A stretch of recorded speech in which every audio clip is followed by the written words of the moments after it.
royalty.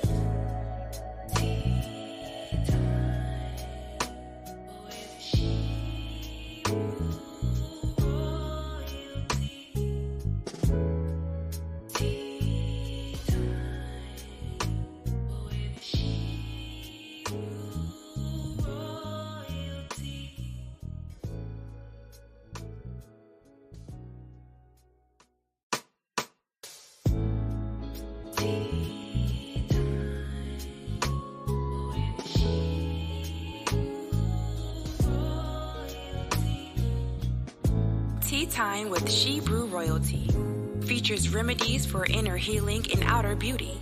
Real-time conversations with sisters in the Hebrew Israelite community, focused on healing our spirit, mind, and body, which will contribute to the healing of our nation as a whole. Sip a cup of tea, wear your favorite turban, tee, or tunic, and enjoy Tea Time with Shebrew Royalty.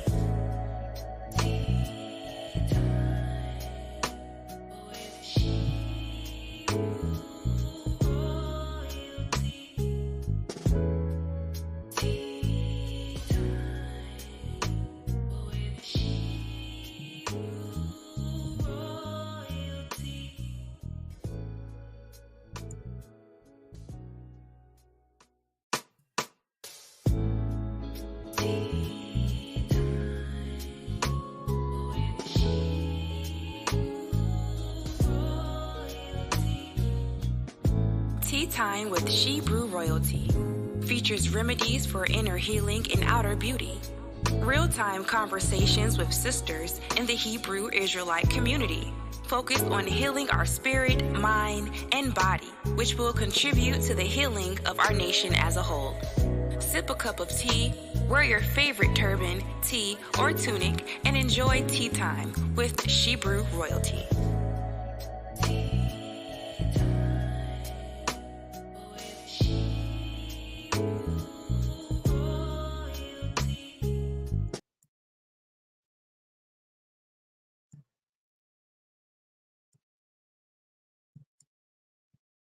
Shalawam, shalawam, shalawam. Come on in, Shebrews. Come on in, sisters, with your beautiful royal selves. Come on in. Who is here?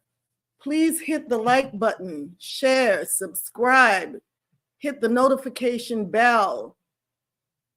Let everyone know that we are live. Come on in. Who's here? Post something in the chat. Let me know that you are here. Let me know that you're here. Let's get this royal Shebrew party started. This tea party. Let's get this started. Come on in, sisters. Go ahead and send a text, a reminder to the sisters that are in your sphere of influence. Let them know that we are live and we have a pretty incredible broadcast scheduled for tonight, especially with the weather that we're having. I think it's so appropriate. So let us go ahead and get started. We're gonna go ahead and get started. But before going any further, as we do every single week, without fail, praise the Most High, we give a shout out, a big praise to the Most High. I am that I am, the God of the Hebrews and the Shebrews, in the name of his son, Christ. We give a big shout out to him for, bringing us back here again another week, the beginning of another week, day 1 of the new week. I am so excited about this week.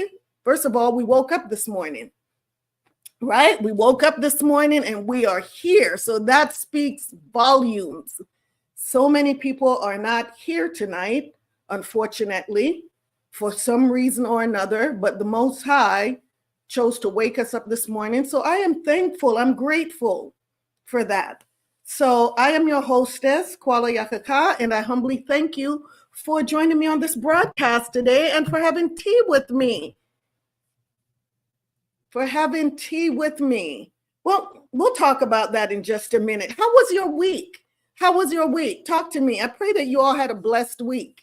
I had a busy week, but it was good.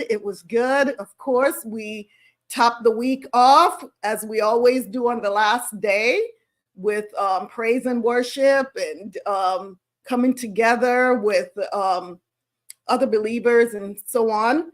But yeah, I'm so excited about this week. So, Sister Paula, praise the Most High. Yes, we are grateful, aren't we? Aren't we grateful? Yes, we should be. We should be grateful. It's a blessing. It's such a blessing to be here and, to be able to have this platform so that we can communicate with each other. It's so wonderful. Sister Princess, Shalawam. You said you had a blessed week, Sister Paula, and got a lot of rest. That is so good. All praises. Lots of rest. That's good. That's good. Rest is very important. So before moving forward in our discussion, let me start off with our disclaimers. Let's get all of the housekeeping stuff out of the way first so that we can really just delve into this topic tonight. So let me first start by saying what Tea Time with Shebrew Royalty is not. Tea Time with Shebrew Royalty is not going to be everybody's cup of tea. We get it. We understand. However, if you come upon this channel and you realize, yeah, we're not your cup of tea, that's okay. Just keep searching YouTube, and I'm sure that you will find your perfect cup of tea and your perfect flavor. However, what I do ask is that if you realize that we are not your cup of tea, please do not leave any derogatory comments in the chat. Just keep searching, and we wish you well on your search. We wish you well. And we just thank you in advance for stopping by. However, if you're not quite sure, just stick around and see if you acquire a taste for what Tea Time with Shebrew Royalty has to offer. You just might. Also, although I am a medical provider and a corporate health and wellness coach, and I will be touching on topics of health and wellness in many of my broadcasts, we will not be utilizing this platform to diagnose or treat anyone's illnesses. If you are experiencing any medical problems whatsoever, please consult your healthcare practitioner. Also, the views that you will hear on this channel are those of myself and my guests and my co-hosts, and not the views of any particular church or organization. One more thing, this is a call to action. If you would like to be a guest on Tea Time with Shebrew Royalty, please send me an email to shebrewroyaltybiz@gmail.com, and I am going to put that on a banner here for you. shebrewroyaltybiz@gmail.com. Please include a brief description of your business, product, service, or a topic that you would be interested in co-hosting. I would love to hear from you so that we can brainstorm on how we can collaborate to help heal Shebrews throughout the four corners of the earth. So please do send me an email to shebrewroyaltybiz@gmail.com. Our healing will contribute to the healing of our nation as a whole.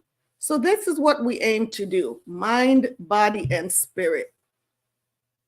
Also, I would like to introduce my sponsor, Orderly Fashion 144, where you can shop for custom trends, designs, accessory, and apparel for the dapper and chic. So at Orderly Fashion 144, and once again, I'll put their information up on the banner for you, is where not only the sisters can shop, but also the brothers can shop at orderlyfashion144.com.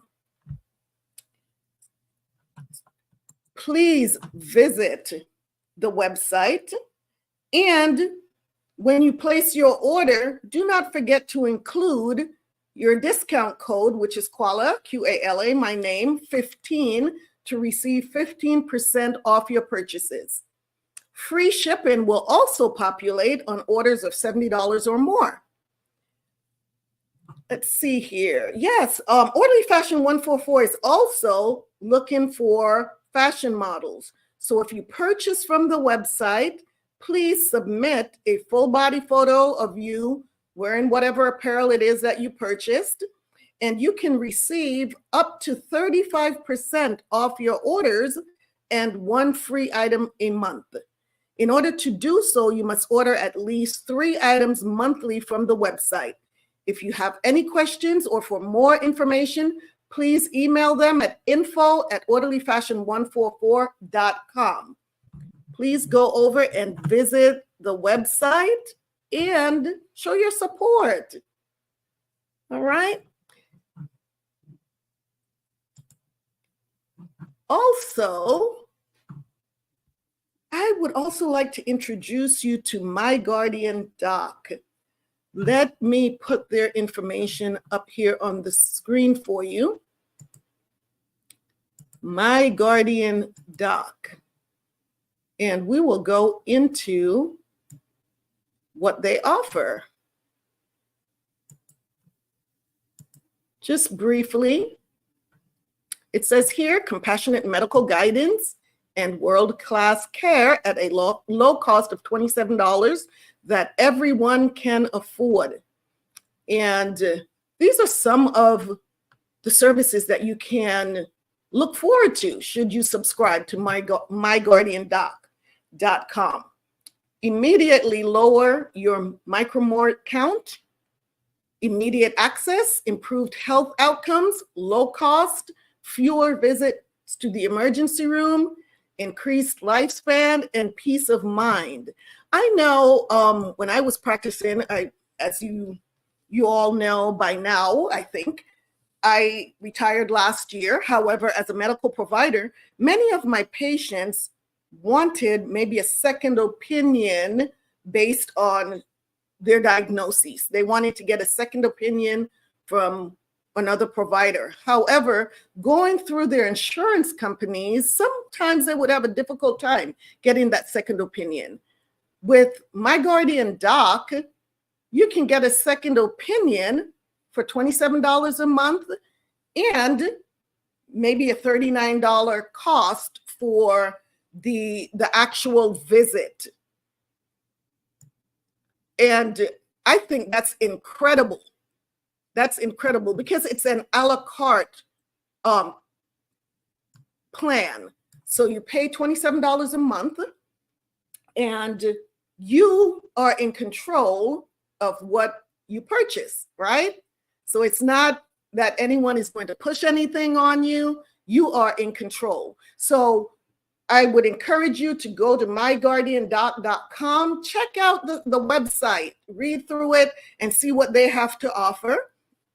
And also, if you go to the description box on this tonight, where our video is at tonight, just scroll down on YouTube in the description box and you will find all of the information where you can sign up, and all of the information will populate there for you. Okay, but visit the website myguardiandoc.com to get more information on all of the services that are available. All right, that was myguardiandoc.com. So let's get started. If you haven't already done so, please hit the like button, share, and subscribe. And also hit the notification bell so that you can be notified whenever we go live. I hope that you are wearing your favorite turban, tee, or tunic, or your dress. That being said, let's sip some tea and have healthy talk. Let's get this royal tea party started. So talk to me. What is your cup of tea tonight? Talk to me. Shalawam, Sister Zion. Shalawam. What is your cup of tea tonight? Go ahead and put that in the chat for me. What is your cup of tea tonight? For me, tonight, considering the topic that we're going into, sunlight and rain, the dynamic duo, I decided instead of tea tonight, I will pay tribute to one of the dynamic duos, which is rain. So I am actually drinking just water tonight. Actually, it's not just water. There's lemon. So it's lemon water that I'm having tonight. So instead of tea, I'm just sipping on some warm water with a twist of lemon. You know, every time we make our teas, we're using water, right? And water has not been getting the props that it deserves. So tonight, we are going to give water the props that it deserves. Once again, hit the like button, share, subscribe, and let's jump into the topic tonight. Yeah, one more thing. Because we do not promote on social media, I do not have any social media accounts. I'm not on Facebook, I'm not on Twitter, I'm not on Snapchat or any of those. I am dependent on your support to share this channel by inviting other sisters, other family members, and friends. Let's use word of mouth to help grow this channel. I will really, really appreciate that. So please do start sharing by word of mouth. And also, for those of you that are on social media, please do share it on your social media account as well, to the sisters out there that you think may be interested in what we have to offer. So welcome to week 3 of January, Health and Wellness Month on Tea Time with Shebrew Royalty. So this is week 3 already. Can you believe that? We are already into week 3 of January. So every Sunday in the month of January, we have been delving into topics pertaining to health and wellness. These show topics are to encourage and provoke us to make lifestyle changes that will improve our overall health and well-being. They should not be misconstrued as fads or a temporary fix to what may become permanent problems, but rather permanent fixes to what are currently temporary problems. So let us really take all of this information to heart that we are receiving, because as I'm doing the research, I'm learning a lot myself. So I really enjoy doing these shows because they're really keeping me on track with my health, my wellness, and a lot of the other topics that we have been delving into. So I am really enjoying this. And that's why I'm encouraging you to share the word, invite other sisters to come on board so that they can learn as well. Okay? So who watched last week's show, Exercise? Move it to lose it, lift it to gain it. Who was here for the show last week? Who was here for last week's show? And what did you think about it? What did you think about last week's show? Did you learn anything? Did you learn anything about your exercise routine or lack of? Did you identify anything that you need to change? Have you made any changes in your exercise routine since then? I have been being more diligent to do my workouts. Most of the time, I'm doing it later in the evening. And also, my far infrared sauna treatments. I've been keeping up on those as well. And I'm noticing that I'm having more energy, especially now that I'm back into my exercise routine. So I haven't been doing every day, but that's my goal, is to increase my workout routine to 6 days a week. That's my goal. So yeah, let's start making these goals and trying to stick with them, right? So talk to me. Let me know. Those of you that were here last week, what did you think about the show? What did you think about the show? Have you changed anything? Have you started working out? Those of you that were working out, have you increased your workout routine? Talk to me. So we're going to delve into tonight's show, Sunlight and Rain, the dynamic duo. And considering the weather that we've been having lately, I think this is right on time. At least where I'm at right now, we're having rain, and we actually had some snow flurries this morning. So yeah, the weather is chilly. Of course, it's the time of year, it's chilly, and here it's also raining. So this is the perfect topic for us to go into. Sister Paula said, I have started doing stretches every morning. Wonderful. I'm going into my second week, and then I go upstairs and do treadmill, bike, and sit-ups, and I have felt much better. All praises. That's a great report. That's a great report, Sister Paula. Congratulations. Yeah, I have the Maxi Climber, and I've been doing that. And yeah, and some free weights as well. So I'm working on toning and also doing my cardio. So that's good to hear. That's great news, Sister Paula. And Sister Princess says, and I'm doing more juicing. All right. Sister Princess says, I missed last week, but I joined a gym, and starting tomorrow, going to start off with 3 days a week. All right. This is great. This is great. That's good to hear.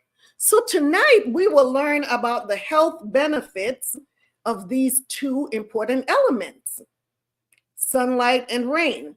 Not only do they play a major role in our physical health, but our mental health as well. Also, let's not forget the impact that they have on our environment and the ecological system. By the way, do you know how a rainbow is produced? How it is formed? Well, stay tuned and we will learn tonight about the rainbow as well.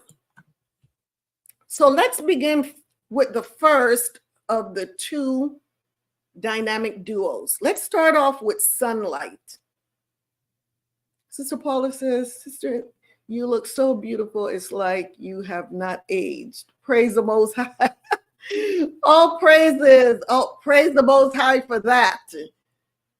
The water, sis. The water. The water. I truly appreciate that. Praise the Most High. Let's talk about sunlight. What are the health benefits of sunlight? Let's find out.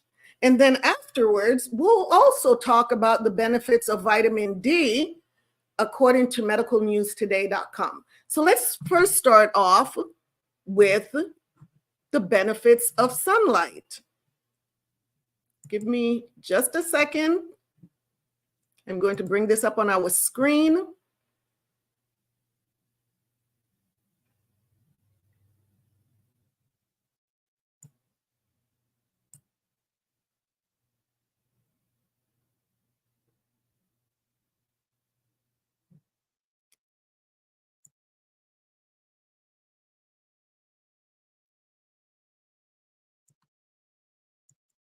we go.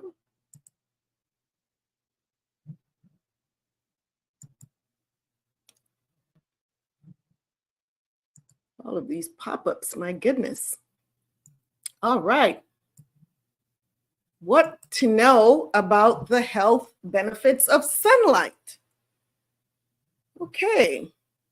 It says here, and this is Medical News Today. From promoting the growth of plants and crops to keeping people warm, sunlight is essential for life.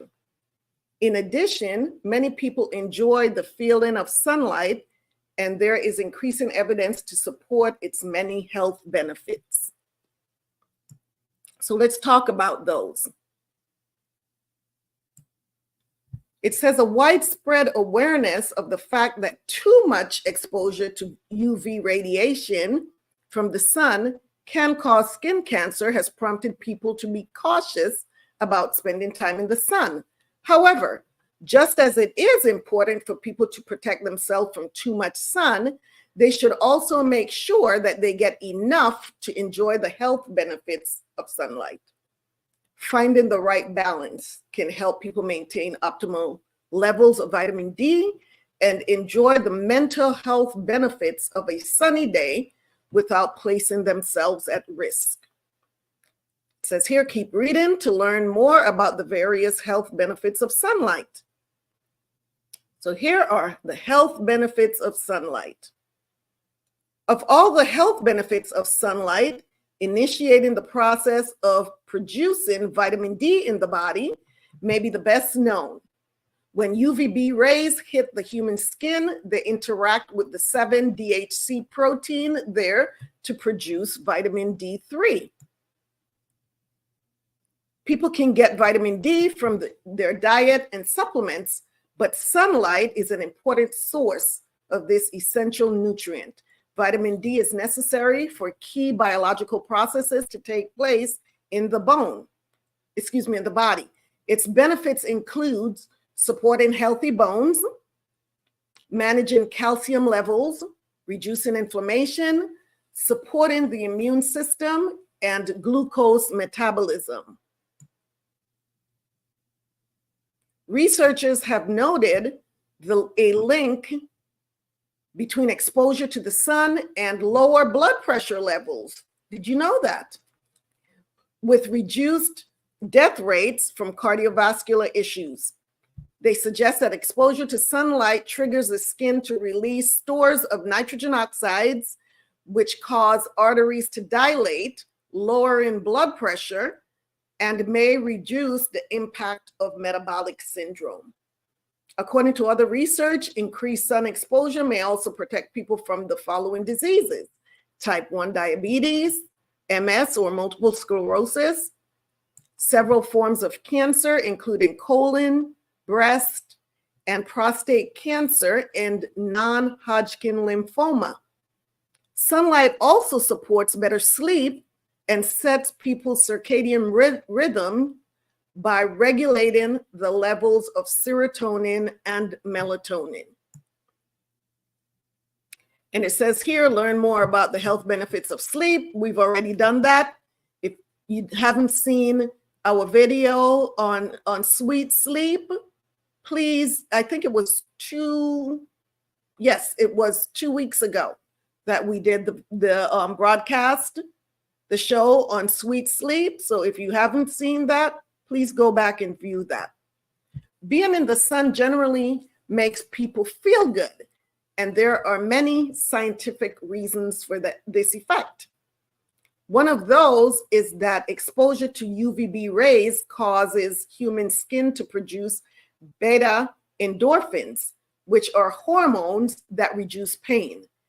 Their other benefits include promoting a sensation of well-being and improving mood, boosting the immune system, relieving pain, promoting relaxation, helping wounds to heal, helping people feel more alert, increasing job satisfaction when a person's workplace has access to sunlight, reducing depression. And last month, in our mental health month, that's one of the things that we talked about was depression.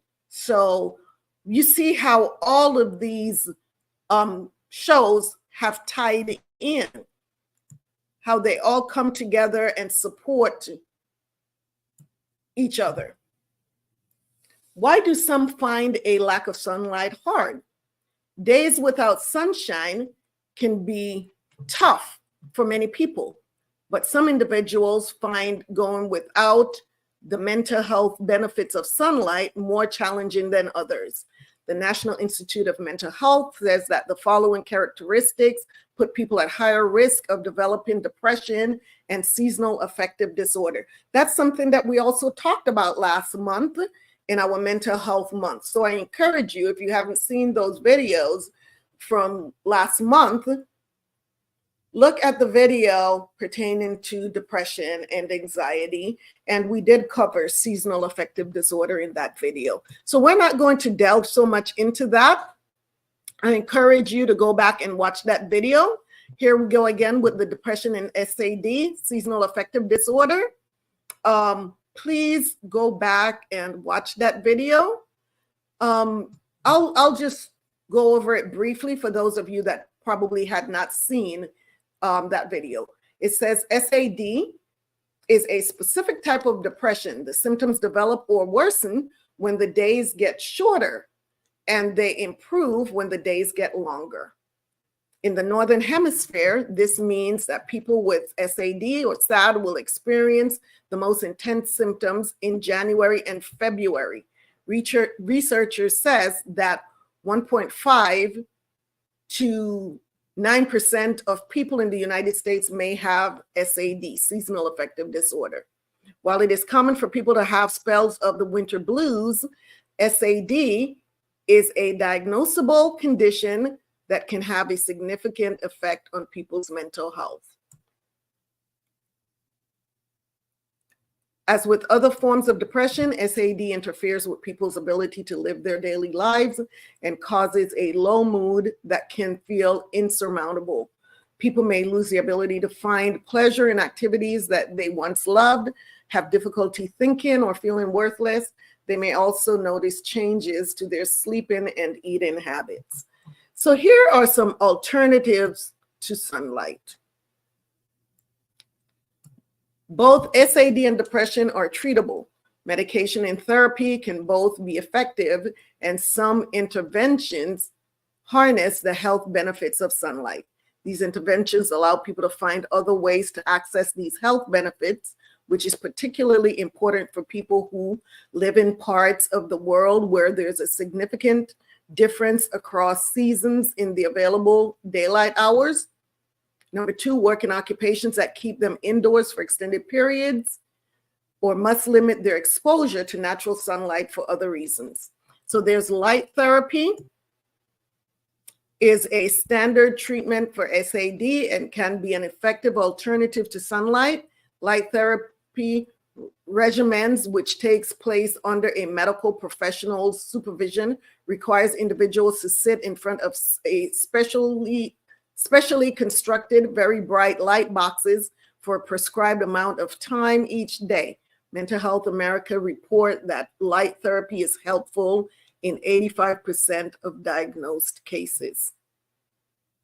And it goes into medications, adjusting light levels, and vitamin D intake are not the only possible solution. Studies have shown that people with SAD can benefit from as much from CBT, cognitive behavioral therapy. We also had a therapist here last month,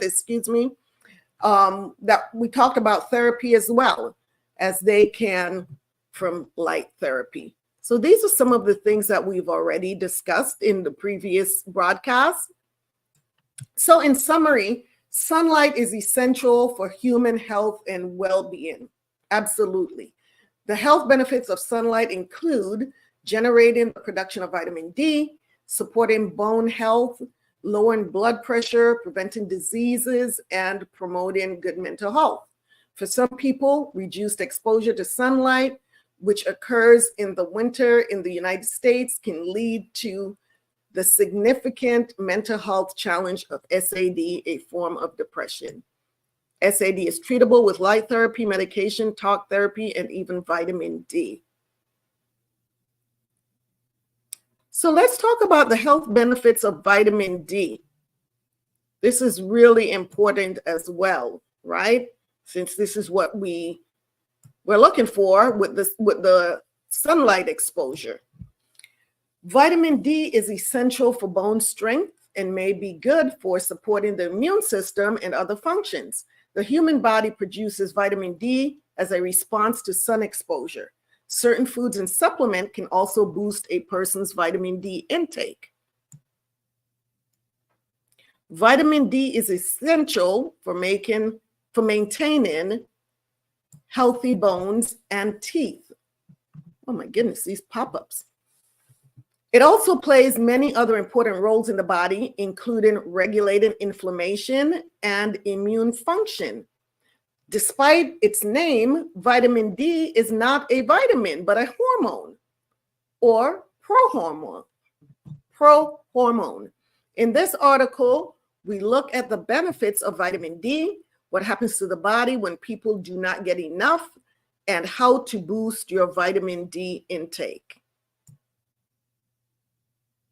So here are the roles of vitamin D in the body. Vitamin D plays a critical role in many bodily functions. Healthy bones. Vitamin D promotes intestinal calcium absorption and helps maintain adequate blood levels of calcium and phosphorus, which is necessary for healthy bone mineralization.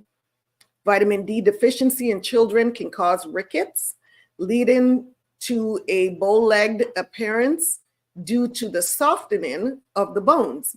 Similarly, in adults, vitamin D deficiency manifests as osteomalacia, or the softening of bones.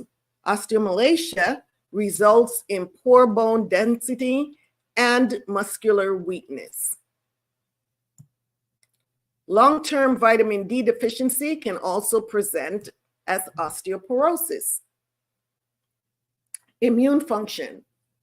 An adequate intake of vitamin D may support good immune function and reduce the risk of autoimmune diseases. Researchers suggest that vitamin D plays an important role in immune function. They believe there may be a link between long-term vitamin D deficiency and the development of autoimmune conditions such as diabetes, asthma, and rheumatoid arthritis. But more research is necessary to confirm the link. While test tube studies have shown vitamin D to have a positive effect on the immune response of human cells, researchers are yet to replicate these findings in controlled human trials. So let's talk about deficiency. Although the body can create vitamin D, some people are more likely to be at risk of a deficiency than others. Factors that can influence this include skin color. Pigmentation in the skin reduces the body's ability to absorb ultraviolet B, UVB, rays from the sun. Absorbing sunlight is essential for skin to produce vitamin D. So for those of us with darker skin tones, we tend to have a higher rate of vitamin D deficiency because of the pigmentation blocking the ability to absorb the ultraviolet, the UVB rays. Lack of sun exposure. People who live in northern latitudes or areas of high pollution, work night shifts, or are homebound should aim to consume vitamin D from food sources whenever possible. Breastfeeding. The American Academy of Pediatrics recommend that all breastfed infants receive 400 IUs or international units per day of vitamin D. Older adults. The skin's ability to synthesize vitamin D decreases with age. Older adults may also spend more time indoors. Those with conditions that limit fat absorption. Vitamin D is fat soluble, meaning intake is dependent on the gut absorbing dietary fats.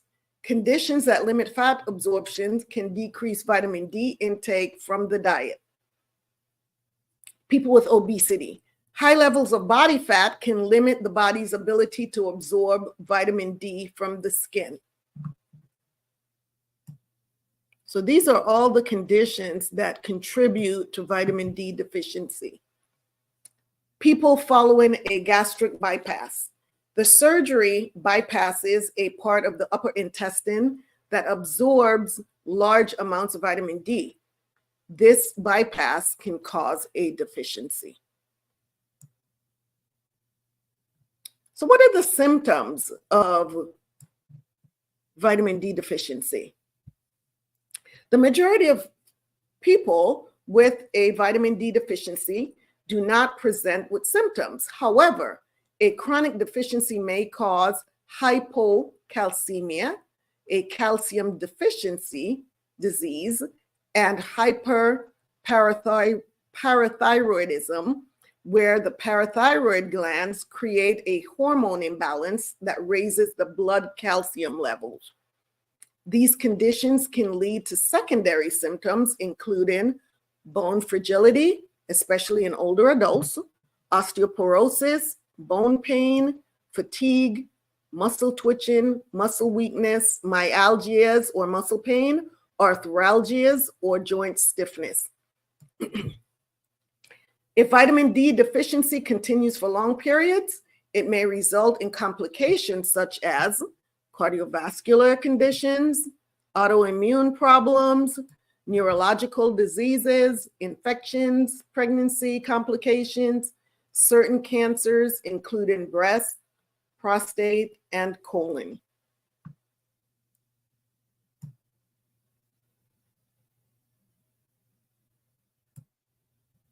So many of us, quote unquote, African Americans, tend to be diagnosed with autoimmune disorders. So if you are diagnosed with an autoimmune disorder such as lupus, you'll want to make sure that your vitamin D level is up to par. It's really important to have your vitamin D levels checked to see if that is the cause of that diagnosis. Vitamin D in infants. Infancy and childhood is a period of rapid growth, bone growth. Due to this, it is essential for infants to get adequate amounts of vitamin D. Chronic vitamin D deficiency can cause rickets, which is softening of bone tissues that can lead to the malformation of bone and joints. Vitamin D deficiency also has links to high blood pressure and hypertension in children. A 2018 study found a possible connection between low vitamin D levels and arterial wall stiffness in children. The American Academy of Allergy, Asthma, and Immunology, AAAA, suggests a connection between low vitamin D exposure and an increased risk of allergic sensitization. For example, children who live closer to the equator have lower rates of admission to the hospital for allergies and fewer prescriptions for epinephrine, autoinjectors, or EpiPens. They are also less likely to have a peanut allergy. Vitamin D in pregnancy. Let me scroll back up right there. A 2019 review suggests that pregnant women deficiency in vitamin D may have a greater risk of developing preeclampsia and giving birth preterm. So preeclampsia is high blood pressure in pregnancy. Researchers of a 2020 review study found that there may be an association between higher vitamin D concentrations during pregnancy and a decreased risk of preeclampsia and premature birth. However, researchers need well-designed clinical trials with vitamin D supplementation in order to better define associations. Some research associates a poor vitamin D status with gestational diabetes. Treating vitamin D deficiency may also reduce the risk of asymptomatic bacterial vaginosis in pregnant women. However, conflicting research found no links between vitamin D supplementation and the prevention of bacterial vaginosis. There may be an association between adequate vitamin D intake during pregnancy and a reduced risk of asthma and food allergy development in the resulting newborns. However, the evidence is not definitive and more studies are necessary. So what are some of the sources of vitamin D? People can often get the majority of their vitamin D from sunlight exposure. However, people at risk of developing vitamin D deficiency and many other people cannot solely rely on sunlight exposure for vitamin D production. During the winter months, when the sun is not as strong, everyone can benefit from vitamin D supplements. The following foods are a source of vitamin D. So take note of these.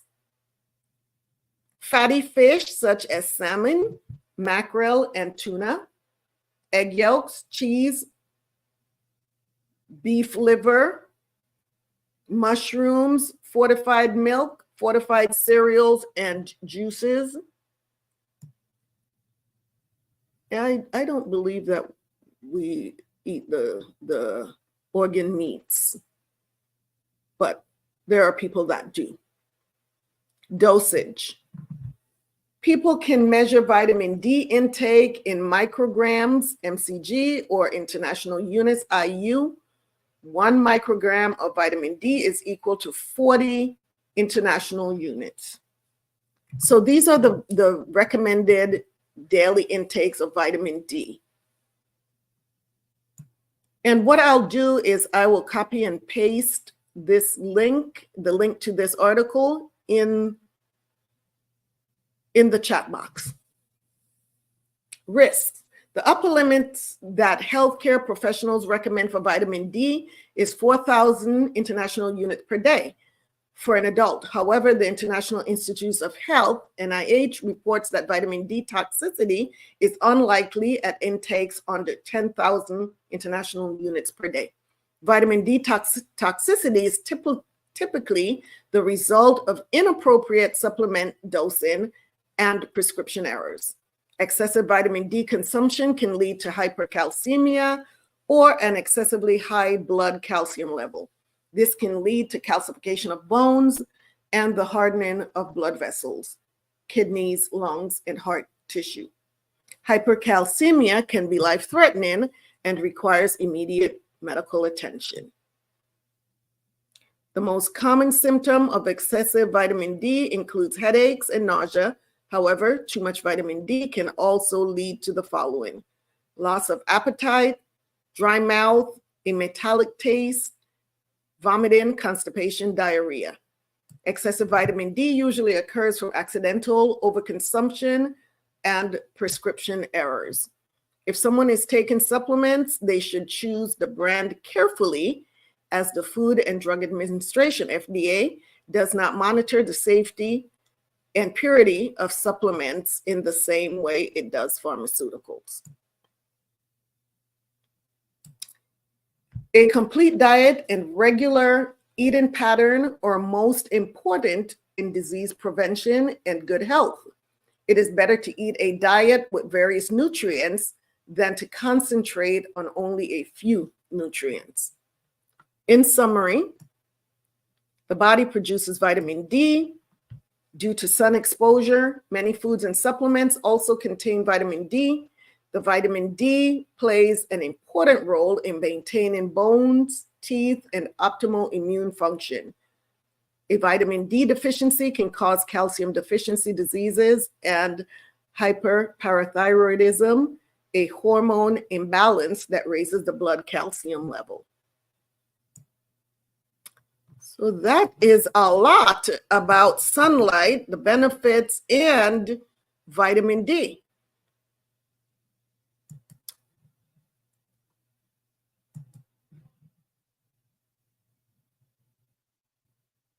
Let me share this link.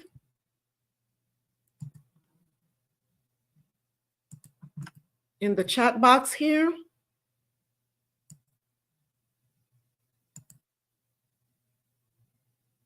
So let's see. Let's see who has joined us. Sister Zoe is here. So good to see you. No worries. You said you're a little late. That's okay. Shalawam says we are going to get in tonight. Okay, awesome. Shalawam, Sister Sierra. So good to see you. Hi, beautiful. You said, wow, that would explain a lot, sis.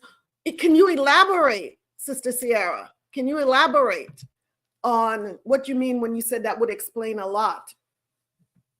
Is it because, when I talked about those of us with the darkest skin tone having a history of low vitamin D and also being diagnosed with autoimmune disorders? Yeah, there is that correlation. There's that correlation.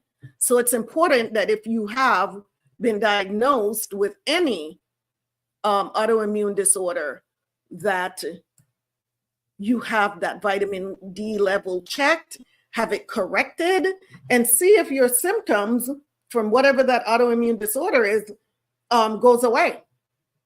That's so important.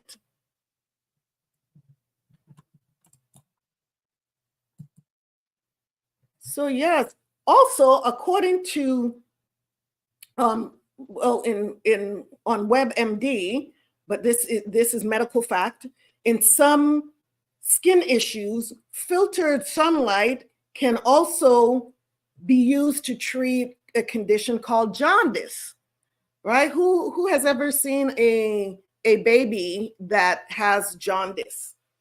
The yellowish skin tone, a newborn that is yellow, and then they're put under the filtered light when they're in the nursery. It happens when there's too much of the chemical bilirubin in the blood, and it makes the baby's skin look slightly yellow. Putting the baby in sunlight behind a window to filter out the harmful kind of rays may help get rid of the bilirubin. You will never want to put the newborn in direct sunlight outside, but behind a window so that the light is filtered. And that helps to treat the jaundice. Oh my, Shalawam, my daughter, how are you? Shalawam, good to see you. Good to see you. Sister Sierra says, my beautiful regal sister, regarding the vitamin D and preeclampsia during pregnancy. Yes, that's another issue, right? Khan, okay, so you said that makes sense. So you had like a light bulb that just came on, huh? We'll talk about that. We'll talk about that. Yeah, that's huge.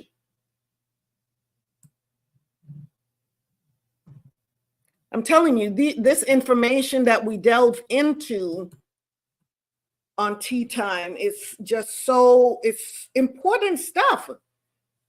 These are important things that a lot of people are not talking about. All praises for today's broadcast. Oh, the water. Yes, all praises to the Most High. Yes, we are blessed. So what are your thoughts? Are you getting enough? Do you feel as though you're getting enough sunlight exposure? Is this something that you need to work on, that we need to change? And especially now in these winter months, like the article said, the days are so much shorter. And even though the days are shorter, still we're not getting a lot of sun. Like today was very overcast all day. No sunlight today, really.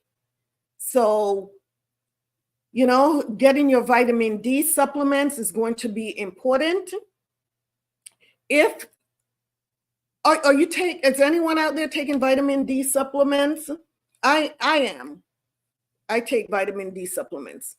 And at some point, we need to talk about supplementation as well. It would be nice to get an herbalist on here to talk about different supplements, including the vitamin D, because many of us take the vitamin D3, not realizing the importance of having also vitamin K2 along with the vitamin D to help with the absorption. So these are some of the things that if anyone out there is an herbalist and want to come on Tea Time with Shebrew Royalty and talk to us about different herbs and different supplements, I would love that. I would love for you to reach out to me, because that is not my area of expertise. So I would really appreciate if someone will come on and talk about supplements. So we are going to jump into rain. We're going to dive into that, which is the second of the two dynamic duos, right? There's just so much to say about rain. What are the benefits? Can we drink rainwater? Why is hydration important? And what role does rain and sunlight play in the ecosystems? These are some of the questions that we are about to get some answers to. Let's take a short, maybe 2-minute break, and we will come back and talk about rain. This is the perfect time to pop some questions in the chat box as well. It says here, Sister Sarah says, Khan, that makes sense when you mentioned that so many of us sisters need to know this. Khan, yes, absolutely. Absolutely. So we're going to take just a couple of minutes break, and we will be back to talk about rain.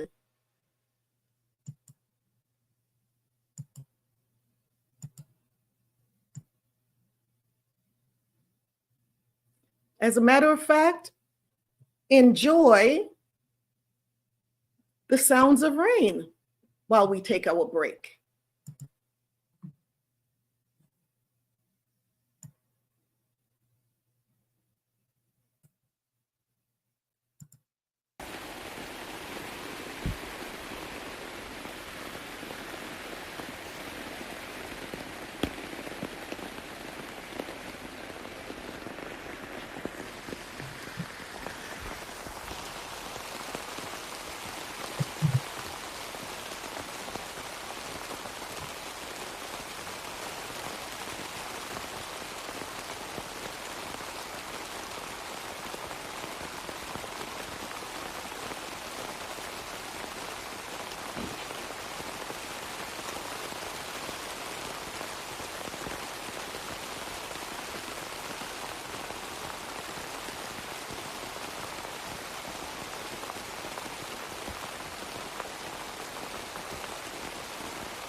Well, we are back. We are back. How did you enjoy the rain sounds? Wasn't that soothing? Wasn't that really soothing? Actually, that sound of rain, I recorded that while I was on Tabernacles. Well, we were at Tabernacles. And that was a couple of years ago. Yes. I was laying in my tent and listening to that rain, and I thought, I have to record this sound. It was just so soothing. So that was a recording. I have it saved as the sounds of tabernacles. So whenever I am craving rain and it's not raining, I can always turn that on because I just love the sound of rain. How about yourself? How about you? Do you just like to relax and listen to the rain just coming down? We're going to talk about the benefits of rain. Let's start there. And let's start with the article. It's called 10 Benefits of Rain You Didn't Know. And this is from tellmethegoodnews.com. Benefits of rain. Let's talk about that.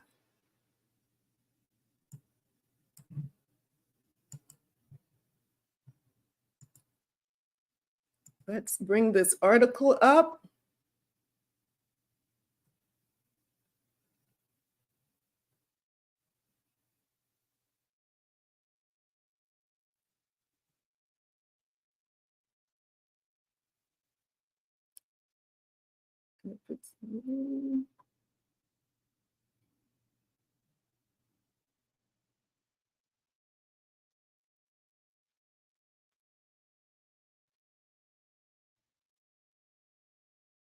Where is my 10? There we go, right at the top.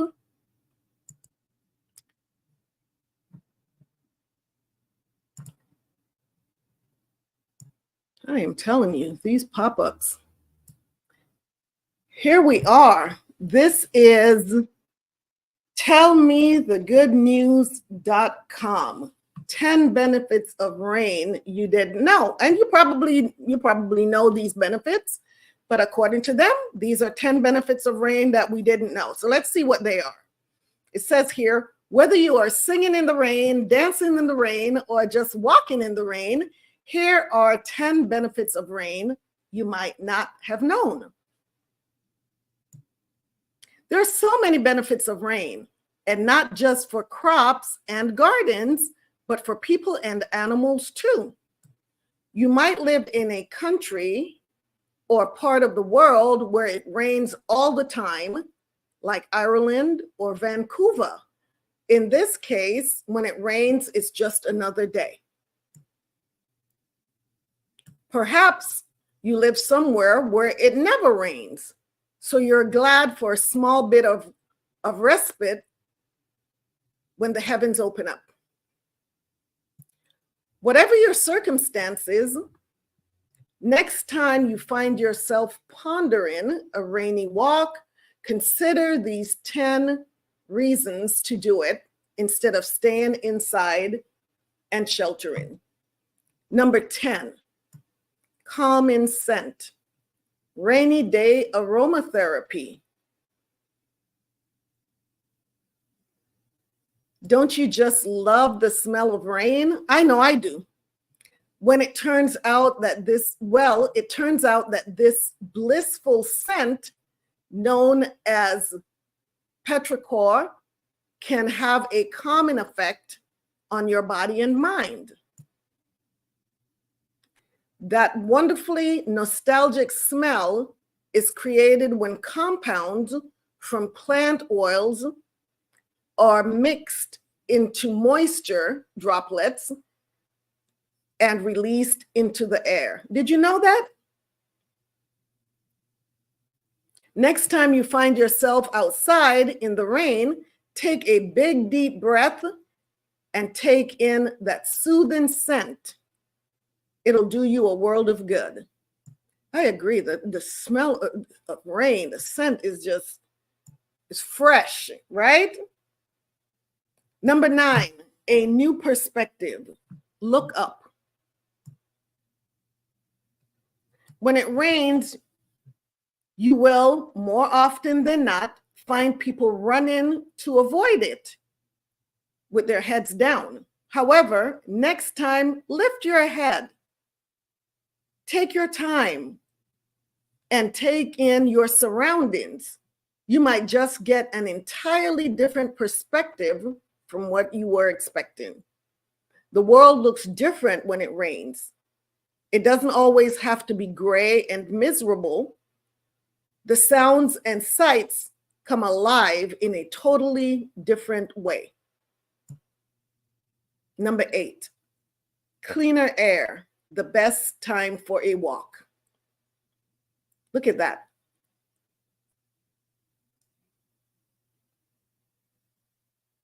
I love the rain.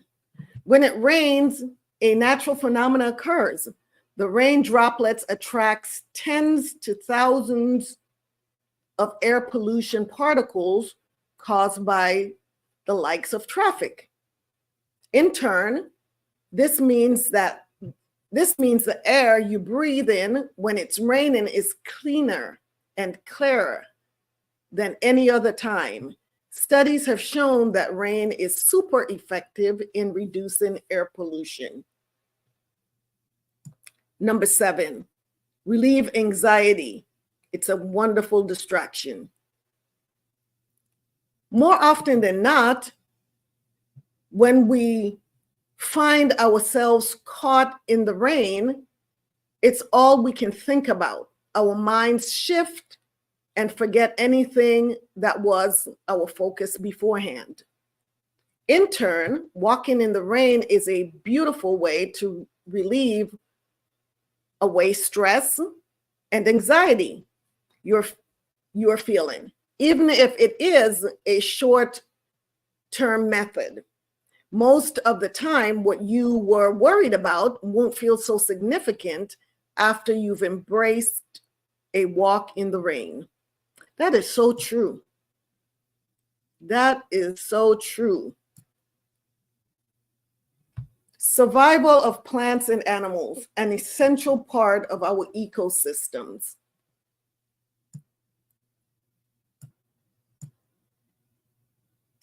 Rain is crucial to the survival of certain plants and animal species. Bringing fresh water to the Earth's surface, it can be essential for their food supply. Furthermore, it can also affect foraging behaviors and reproduction among certain species, particularly tropical animals. Number 5, rainwater harvesting, key in developing countries. Rainwater harvesting is essential, especially for developing countries. The issue of water scarcity affects certain countries in horrible ways. As humans, we need access to safe water to survive. Thus, rainwater harvesting or rainwater recycling is an integral part of providing water for domestic gardening, regeneration of nature, and agricultural use. Number 4, benefits for children. There are many. There are some incredible benefits of rain for children. For one, it can actually enhance their physical skills as they have to work harder to maintain a good balance in the rain. Furthermore, it can help develop their critical thinking with something as simple as choosing where to stand when it's raining to avoid wet conditions and heavy rain. Who has thought about that? Usually we're trying to get the children in out of the rain, right? But look at this. There are some benefits for them to be out in the rain as well. Number 3, energy. It makes you feel alive. Going for a run or a walk in the rain while you have to be careful, can give you much more energy than a regular day or sunny day. Just take a lot, it says here, just take a look at Drew Barrymore's TikTok. She reaps the benefits of rain just by standing it and letting it fall down around her with a smile on her face. Number 2, replenishes reservoirs. It is essential. When it doesn't rain and reservoirs aren't replenished, countries face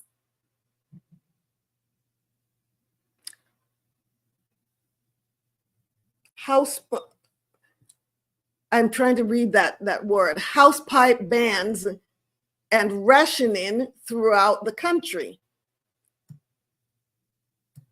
This is why the fear of climate change is so real, as with less rainfall than usual, reservoirs are replenishing at a much slower, lower rate.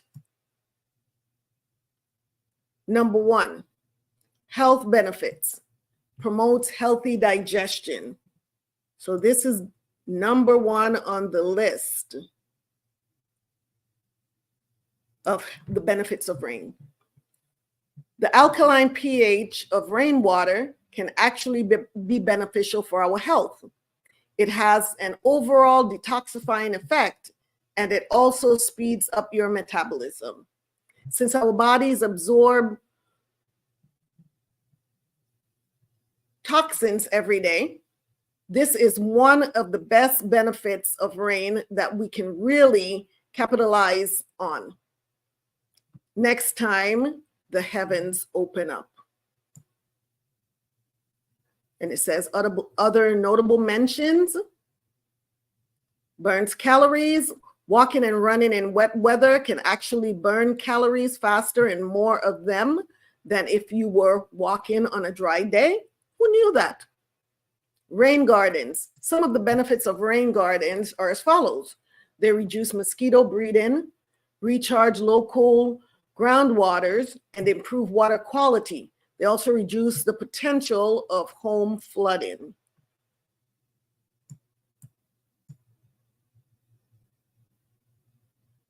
Here are some, rain barrels. You can save water, money, and energy when you use rain barrels. There are so many advantages of rain barrels, like capturing the rain and saving it for a later date.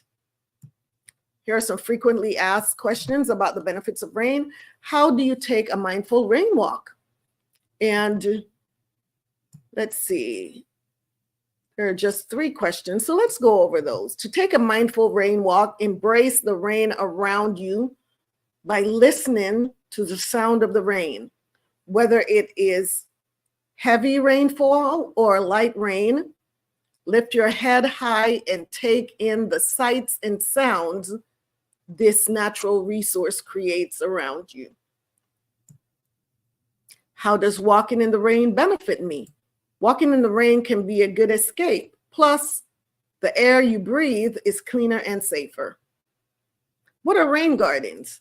A rain garden is a shallow area or dip that collects rain from the roofs and driveways and allows it to soak into the earth.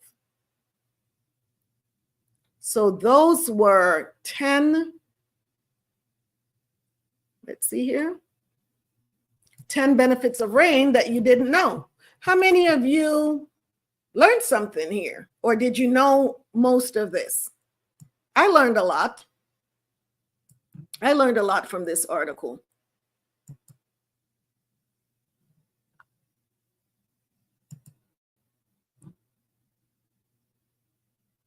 What did you think? Con, great lesson for hands, yellow heart, red. Okay. There's also 8 benefits of walking in the rain. Let's just scan over those real quick. I know we talked about some of the benefits, but let's see if this other article has more information about the benefits of walking in the rain? What are some of the health benefits or just the benefits of walking in the rain?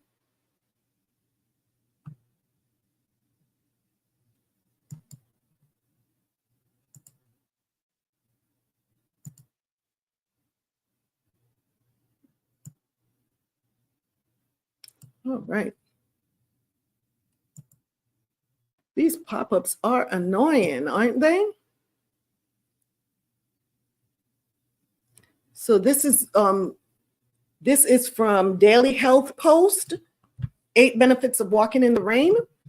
The smell of rain reduces stress, and 7 other benefits of walking in the rain. How many of you like walking in the rain? I used to do it a lot and just not anymore. But this is something, once again, like I said, these broadcasts, these topics tend to trigger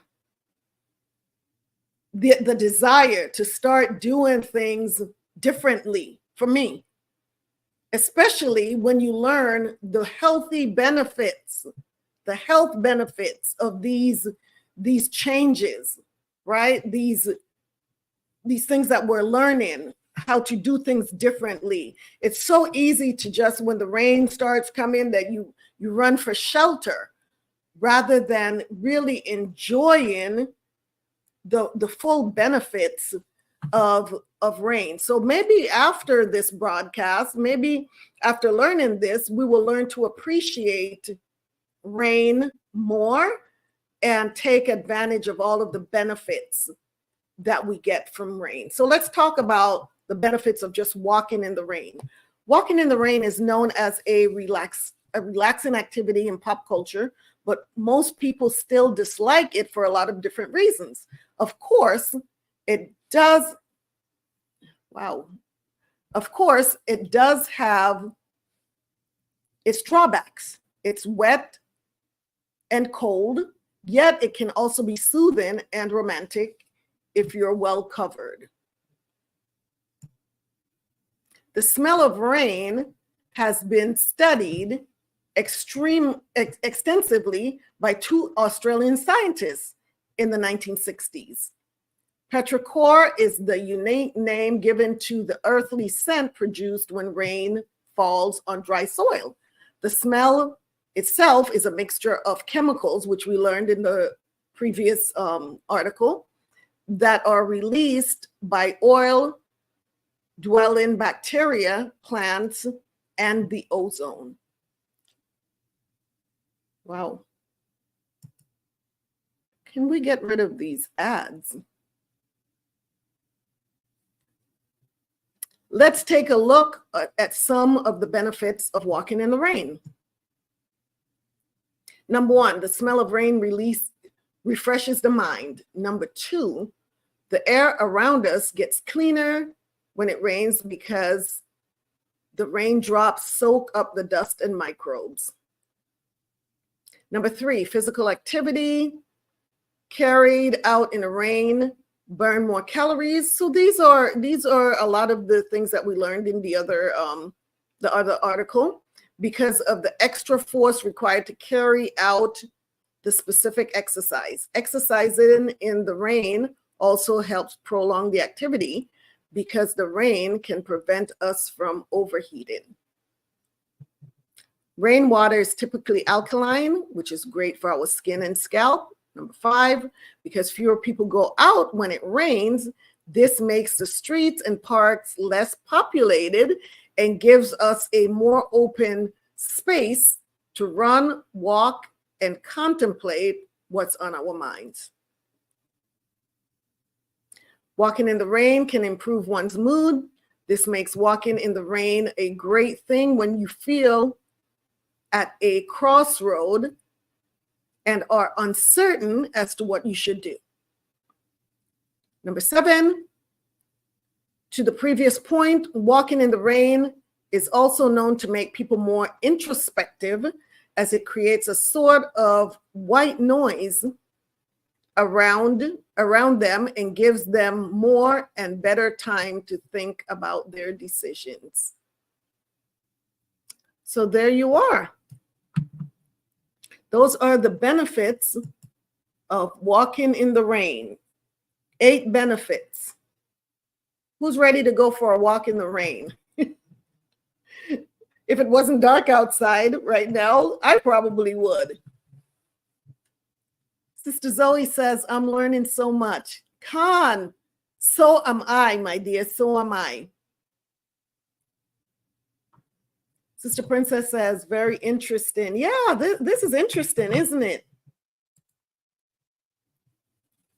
What about hydration?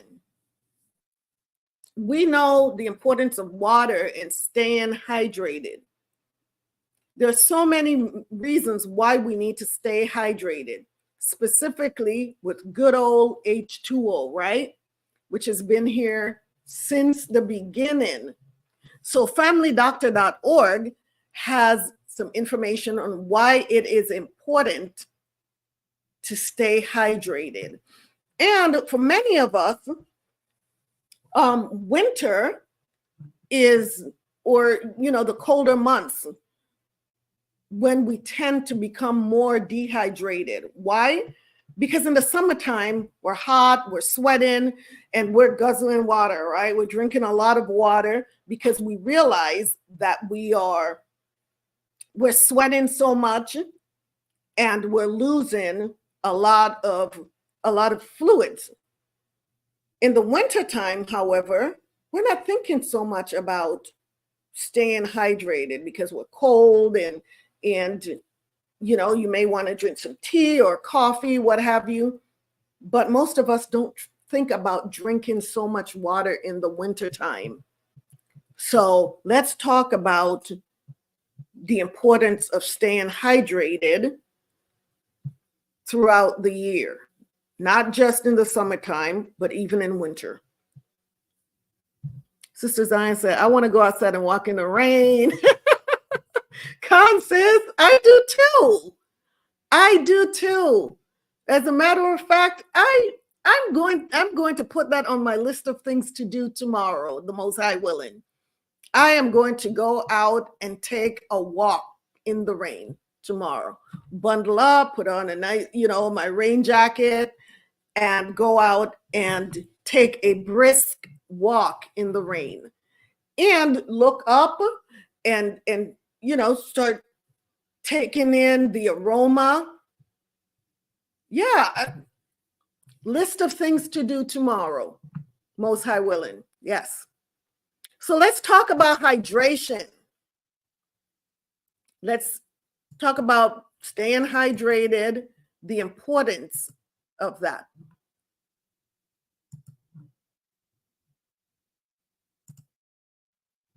Hydration. This is from familydoctor.org. Hydration. Why is it so important? It says here your body depends on water to survive. Every cell, tissue, and organ in your body needs to work properly. For example, your body uses water to maintain its temperature, remove waste, and lubricate your joints. Good hydration is important for overall good health. Making sure you get enough water every day is an important step in maintaining your health. As we also know, our body is about 70% water, right? So it's important. If there's that much water in our bodies, we have to maintain that. Path to improved health. Most people have been told that they should drink 6 to 8-ounce glasses of water each day. That's a reasonable goal. However, different people need different amounts of water to stay hydrated. Most healthy people can stay well hydrated by drinking water and other fluids whenever they feel thirsty. For some people, fewer than 8 glasses may be enough. Other people may need more. While plain water is best for staying hydrated, other drinks and foods can help too. Water can be found in fruits and vegetables, for example, watermelons, tomatoes, and lettuce, and in soup, broths, fruit and vegetable juices, milk, and herbal teas. Add to the amount of water you get each day. Just make sure to limit sugary drinks as they are high in calories. Hydration and caffeine. Even some caffeinated drinks, for example, coffee, tea, and soda, can contribute a little to your daily water intake. I'm not a big promoter of sodas. I'm not. A moderate amount of caffeine, 400 milligrams, isn't harmful for most people. Here are the caffeine amounts found in popular drinks. 12 ounces of soda, 30 to 50 milligrams. 8 ounces of green or black tea, 30 to 50 milligrams.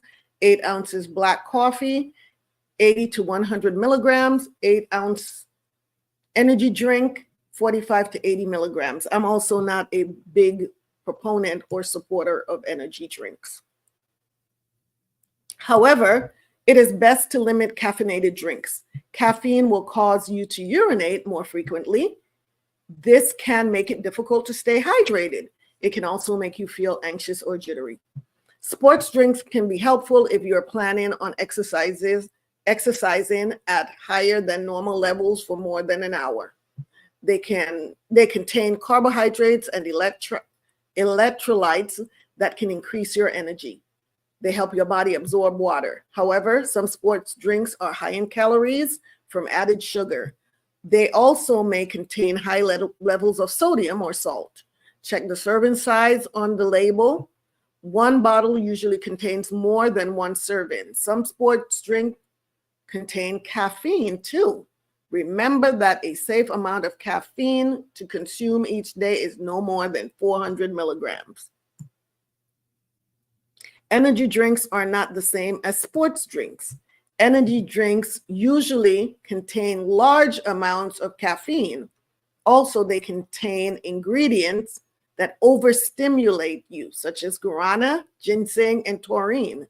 These are things your body doesn't need. Most of these drinks are also high in added sugar. According to doctors, children and teens should not have energy drinks because these drinks have high amounts of caffeine. They do not offer good hydration. If staying hydrated is difficult for you, here are some tips that can help.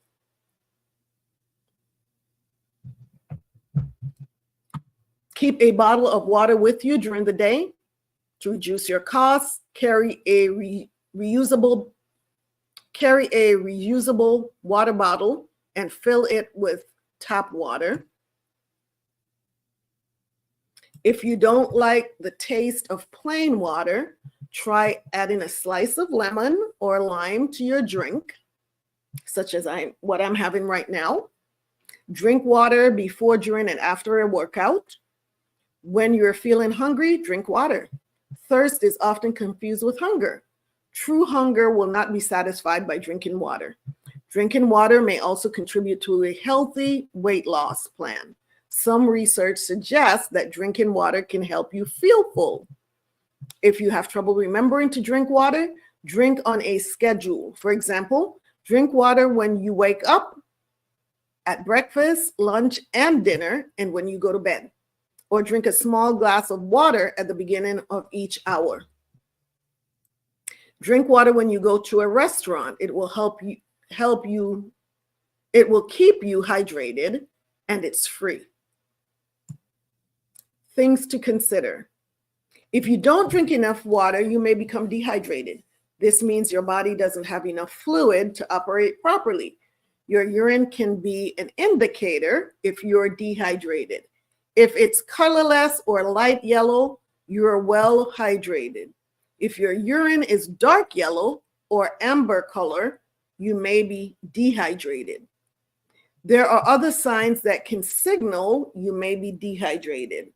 They include little or no urine, urine that is darker than usual, dry mouth, sleepiness or fatigue, extreme thirst, headaches, confusion, dizziness or lightheadedness, and no tears when crying.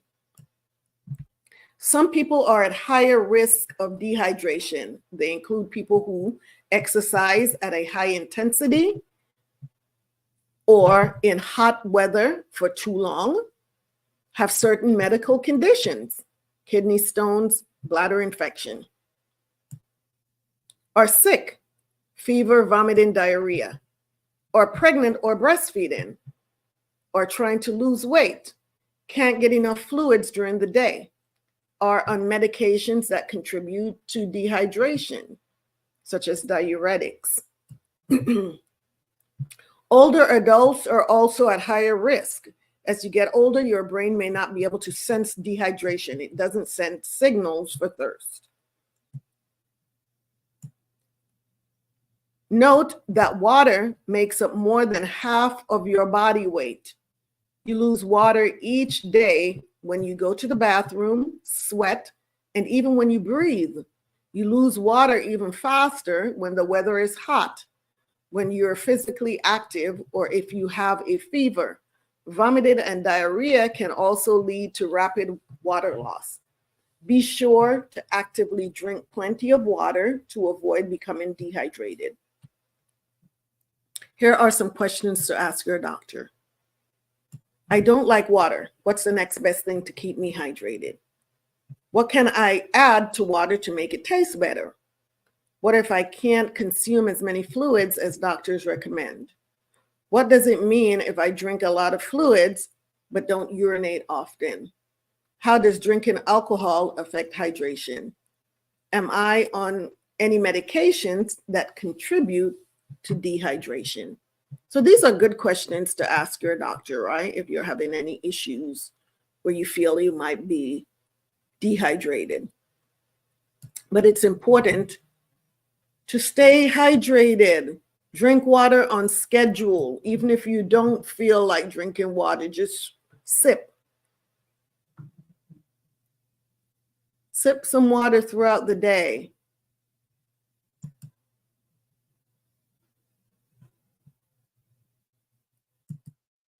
So that was the importance of hydration.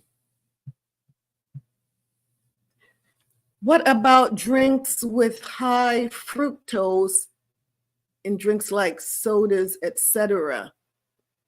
What's the question, Sister Zion? Are you asking if those are good for you? What's the question? Anything with high fructose is not good for you. But as far as hydration,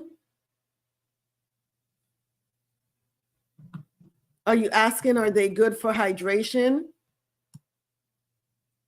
Sister Sarah says, ooh, Khan, sounds like a beautiful walk. Yes. Make sure to bring your jacket. You know, I miss the walks that I used to take when I was, before moving here, going for walks on the marina was so relaxing. It was just so soothing to walk by and watch the water. And even on rainy days, it was such a good, relaxing walk. Where I am right now, it's not very scenic. It's not very scenic at all. So I miss the scenery from where I lived when I was in California. So I'm going to have to develop a new habit of walking in an area that's not as scenic. And like the article said, just looking up rather than looking around me. I think that's going to help a lot with my walk. It's bad for you in what way? It's because of the sugars. It's because of the sugars. Those drinks that are high in sugars tend to be one of the major causes for diabetes, because there are some people that they don't like the taste of water, and they have become so accustomed to the sugary drinks. So when they're thirsty, rather than going to water, they'll drink sodas instead, and they tend to drink multiple cans or bottles of sodas a day, and it becomes so addicting. And these are people who are high risk for developing type 2 diabetes. So that's why it's bad for you. Those sodas, they're not a good source of hydration.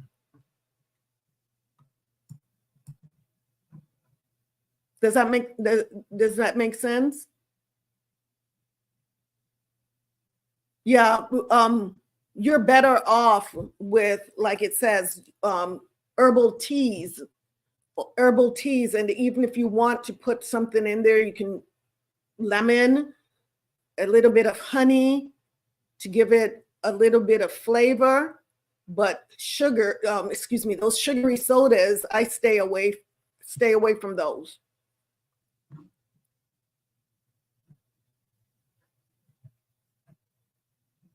What about rainwater? Now that we are more aware of the importance of hydration, are you curious about the water that you drink to stay hydrated? I know the article mentioned tap water. How many of you drink the tap water? Do you have a filter on your faucets in the home if you're drinking the tap water?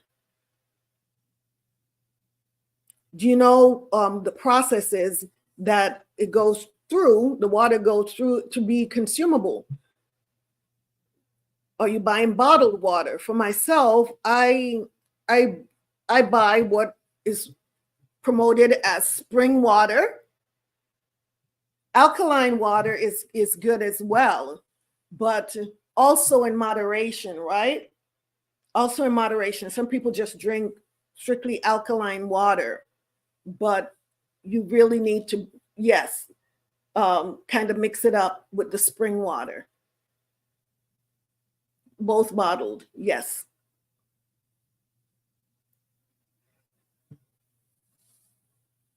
Have you ever thought about harvesting rainwater like the other article spoke on?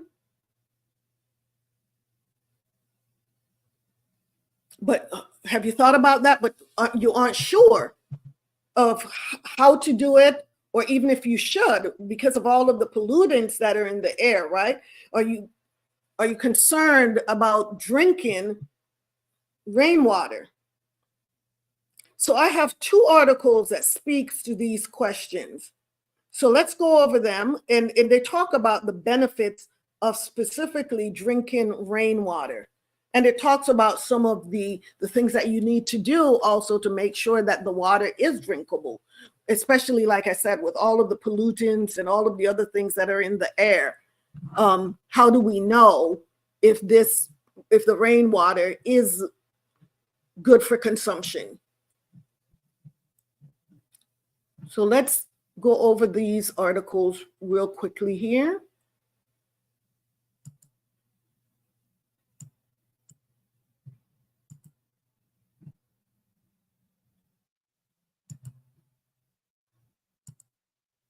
So it says here, can you drink rainwater? And should you? These are good questions, right?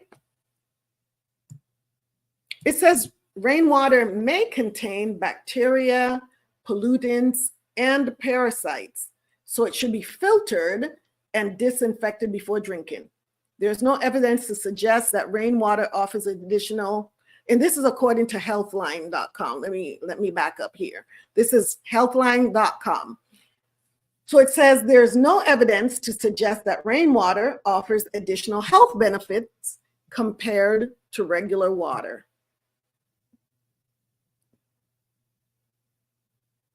It says water is an essential component of nearly every form of life. In fact, water comprises approximately 60% of the human body. Your body loses water through a variety of natural biological processes like sweating and waste elimination. Drinking plenty of water each day helps replace losses and keep your body healthy and functioning optimally. Many people are accustomed to drinking. Oh my goodness. drinking water from a tap, well, spring, river, or even a bottle. But you may wonder whether it's safe to drink rainwater. This article reviews everything you need to know about drinking rainwater, plus a few tips to ensure your drinking water is safe to consume. Safety in drinking rainwater. There's nothing inherently unsafe about or wrong with drinking rainwater, as long as it's clean. In fact, many communities around the world depend on rainwater as their primary source of drinking water. That said, not all rainwater is safe to drink. Several physical and environmental factors can quickly turn fresh, clean rainwater into a potential health hazard. It can contain parasites, harmful bacteria, and viruses, and has historically been linked to disease outbreaks. Rainwater that falls in heavily polluted areas or comes in contact with contaminants such as animal feces or heavy metals may not be appropriate for human consumption. Thus, it's not advisable to start collecting and drinking rainwater unless you're 100% certain it's clean and safe for human consumption. So in summary, although clean rainwater is safe to drink, it can easily become contaminated as it falls, which could pose a significant health hazard. So here are some tips for improving the safety of rainwater. Various factors can affect the safety of your rainwater, including how frequently it rains in your geographical area, the levels of air pollution, and methods and tools used to collect, treat, test, and store the water. Certain types of bacteria, viruses, or parasites can be eliminated by boiling the water, but others may require chemical treatment before the water is safe to drink. To eliminate chemical contaminants like heavy metals, you may also need to use a water infiltration system. According to the Centers for Disease Control and Prevention, the CDC, rainwater that's collected for drinking purposes should be filtered, disinfected, and tested regularly. If you're unable to effectively carry out these processes, it's recommended that you only use collected rainwater for other purposes, such as gardening, washing clothes, or bathing. Keep in mind that certain places have legal restrictions regarding the collection of rainwater. As such, if you plan on implementing a rainwater collection system, make sure the amount collected as well as the collection method are permissible in your area. Were you aware of that? Were you aware that there are restrictions on how much rainwater you can collect? I wasn't. So now it's telling us that we need to check on what is permissible in your area when it comes to collecting rainwater. Summary: contaminants such as bacteria or heavy metals may be removed from rainwater using various filtration and chemical treatment methods. It says here, does drinking rainwater have health benefits? Boy, I'm telling you, these pop-ups are certainly annoying, aren't they?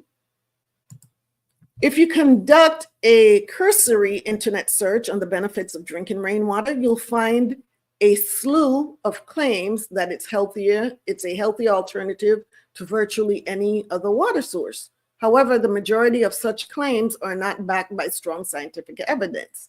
Although drinking clean rainwater can be perfectly healthy way to hydrate, it's not significantly more beneficial for your health than drinking water from other clean sources. One common rainwater health claim is that it's more alkaline than tap water and therefore will increase the pH of your blood to make it more alkaline. However, neither the water you drink nor the foods you eat will significantly change the pH of your blood.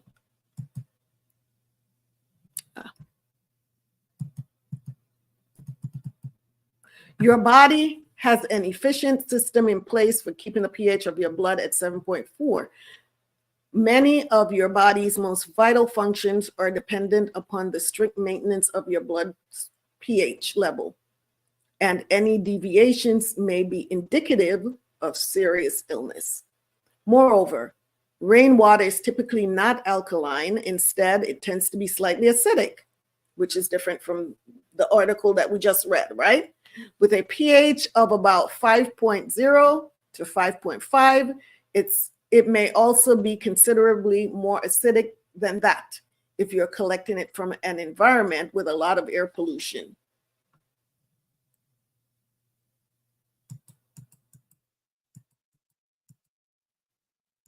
Other popular claims regarding health merits of drinking rainwater include improved digestion and more efficient removal of your body's waste products. These are both characteristics of drinking clean water in general and not exclusive to rainwater. So in summary, drinking rainwater has not been proven to be any more beneficial for your health than drinking other sources of clean drinking water. So the bottom line, although collecting rainwater seems like an easy way to obtain drinking water, it may not always be safe to consume. Environmental pollutants, harmful bacteria, and parasites can contaminate rainwater, and drinking it can make you sick. Boiling, filtering, and chemically treating rainwater can help make it safer for human consumption. However, it's important to have reliable collection, treatment, and testing systems in place before you drink it.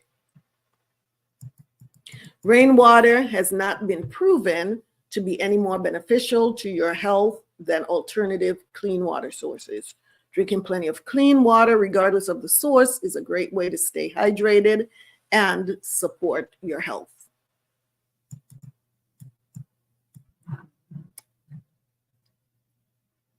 What did you all think about that article about the rainwater? Have any of you ever harvested rainwater? What are your thoughts?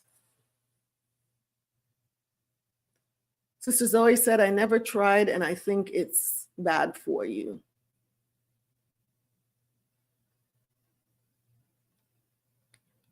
Zoe says, you're right, because rainwater has all types of things such as flies, beetles, and more things in the air because we don't know what they are doing to the air outside.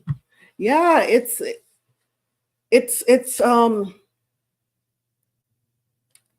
yeah, I agree. You would have to have those things in place to test the water for bacteria, making sure that how you're collecting the water, first of all, the barrel or whatever it is that you're collecting it in, making sure that that's clean, making sure that there's no way for critters to get into the barrel to contaminate the water. There's a lot that's involved in harvesting rainwater. But I think, like, the article also says that you can use the water for other purposes, right? For washing clothes, for bathing. These are some of the things that you can actually collect the rainwater for. Because, you know, there may come a time when we need to do these things, right? We may need to start harvesting water. So I think now is the time that we need to start thinking about what plans we need to put in place for these kind of things, for situations like this. Like it says, we can use that water for gardening, for watering the plants and even our indoor plants. So these are just things that we need to start thinking about, how to do things differently. So I think that the rainwater certainly has a place. We just have to know how to utilize it safely.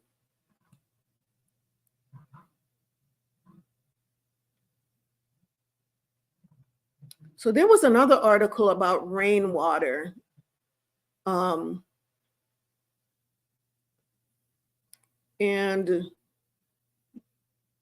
basically, it says a lot of what we just went over. Let's see. We're not going to go in depth.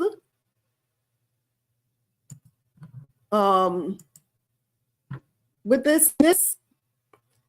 this article is by Heart Water, and it's a company that sells rainwater.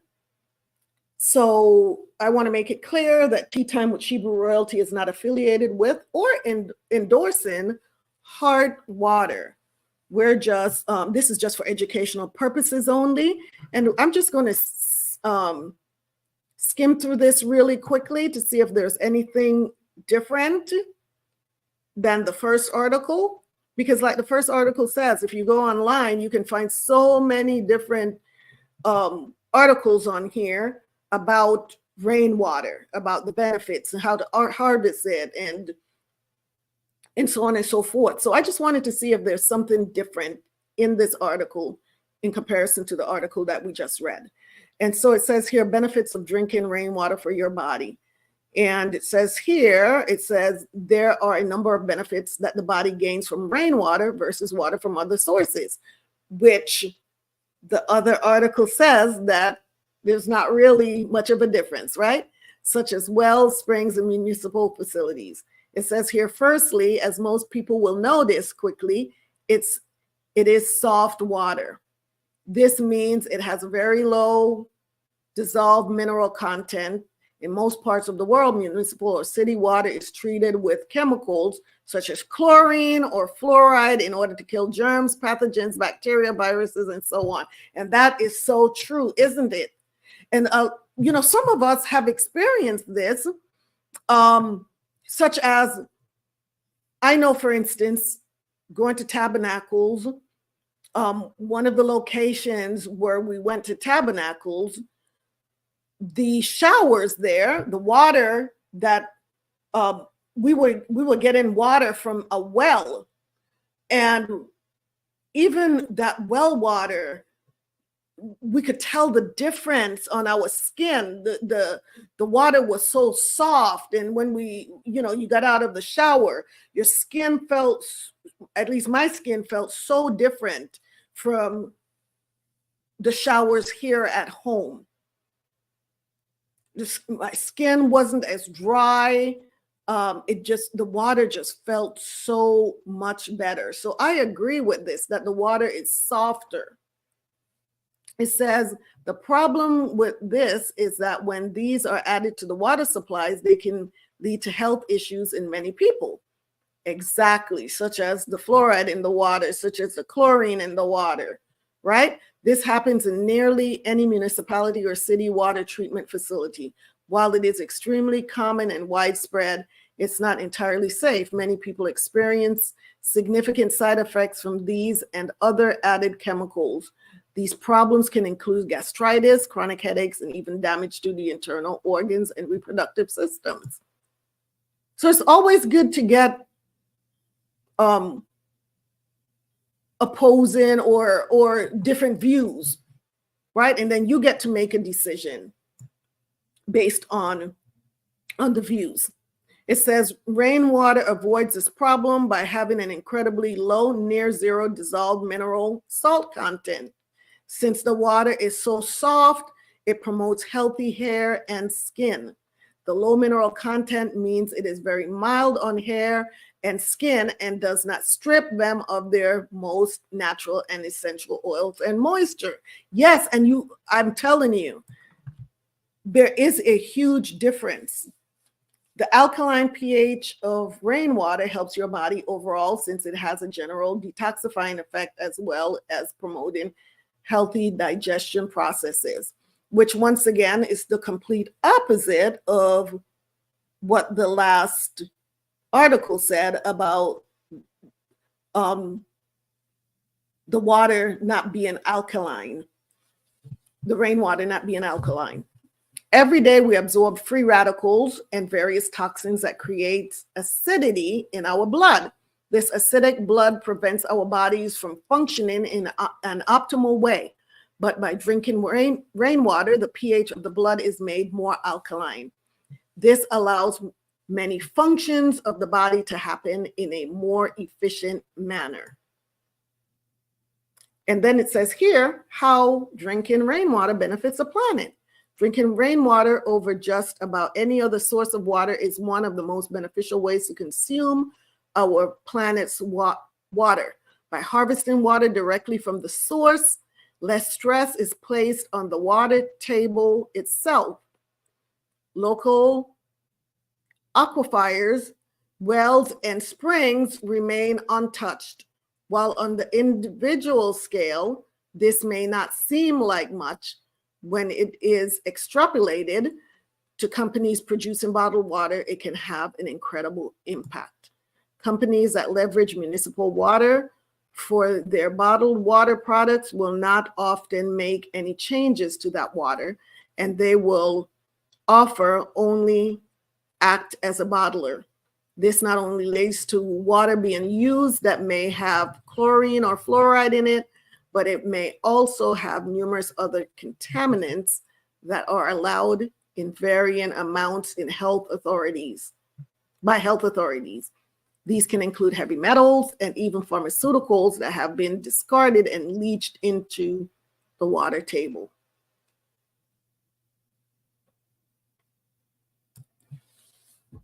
And then it says here, there are also companies that exploit private springs or wells as their source of water for bottling. This creates a number of problems. Not only does that company need to construct extractions and pumping equipment to get the water out of the ground, but once it's done, the water they extract can have a devastating effect in the local water table. This can cripple local water features and even result in wildlife impact. If water sources for local fauna dry up, then the animals must relocate, which can cause encroachment on human habitat, as well as endangering and even extinction of the animals over long periods.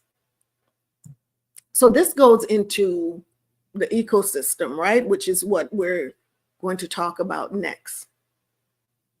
So I am going to share this article because it's pretty in depth. But once again, this is from Heart Water. And this is a water bottling company. And it talks about the benefits. So I think it's good to have both views. This is drinkheartwater.com. Let's put this in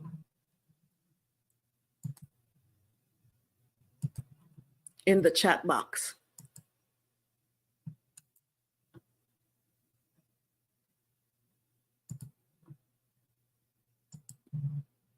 This just gives us some things to think about as we're trying to get healthier, right? How do we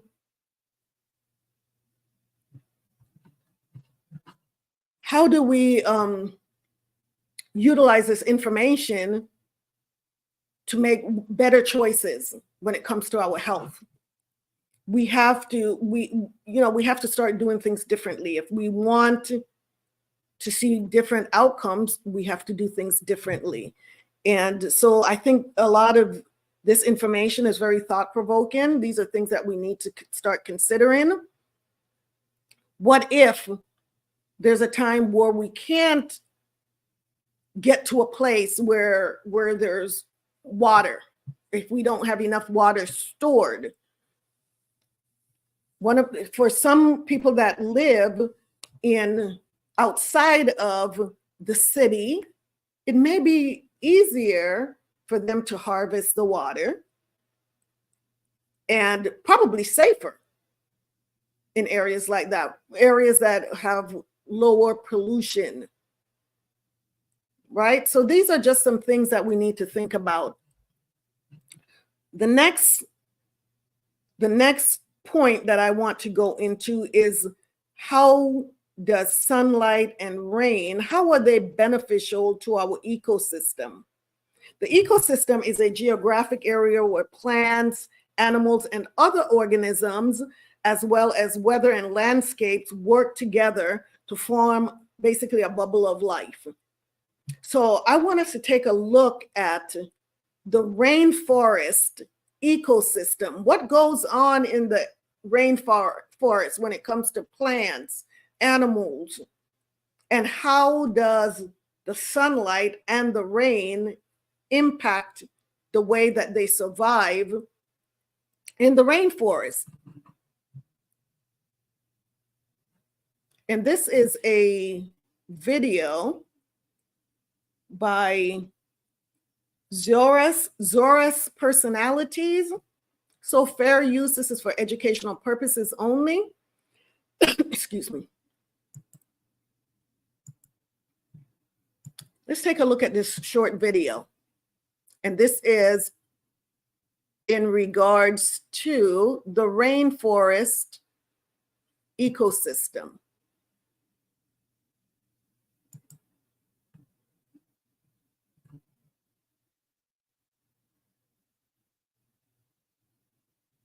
In this biology video, I'll talk about an ecosystem, the rainforest. The rainforest is the oldest and one of the most diverse ecosystems on the planet. Rainforests are home to more than half of all the plants and animals that scientists know of and have named. There are two types of rainforests: tropical and temperate. Tropical rainforests are located closer to the equator where it's warm. Temperate rainforests are found in areas further north or south of the equator where it is cooler.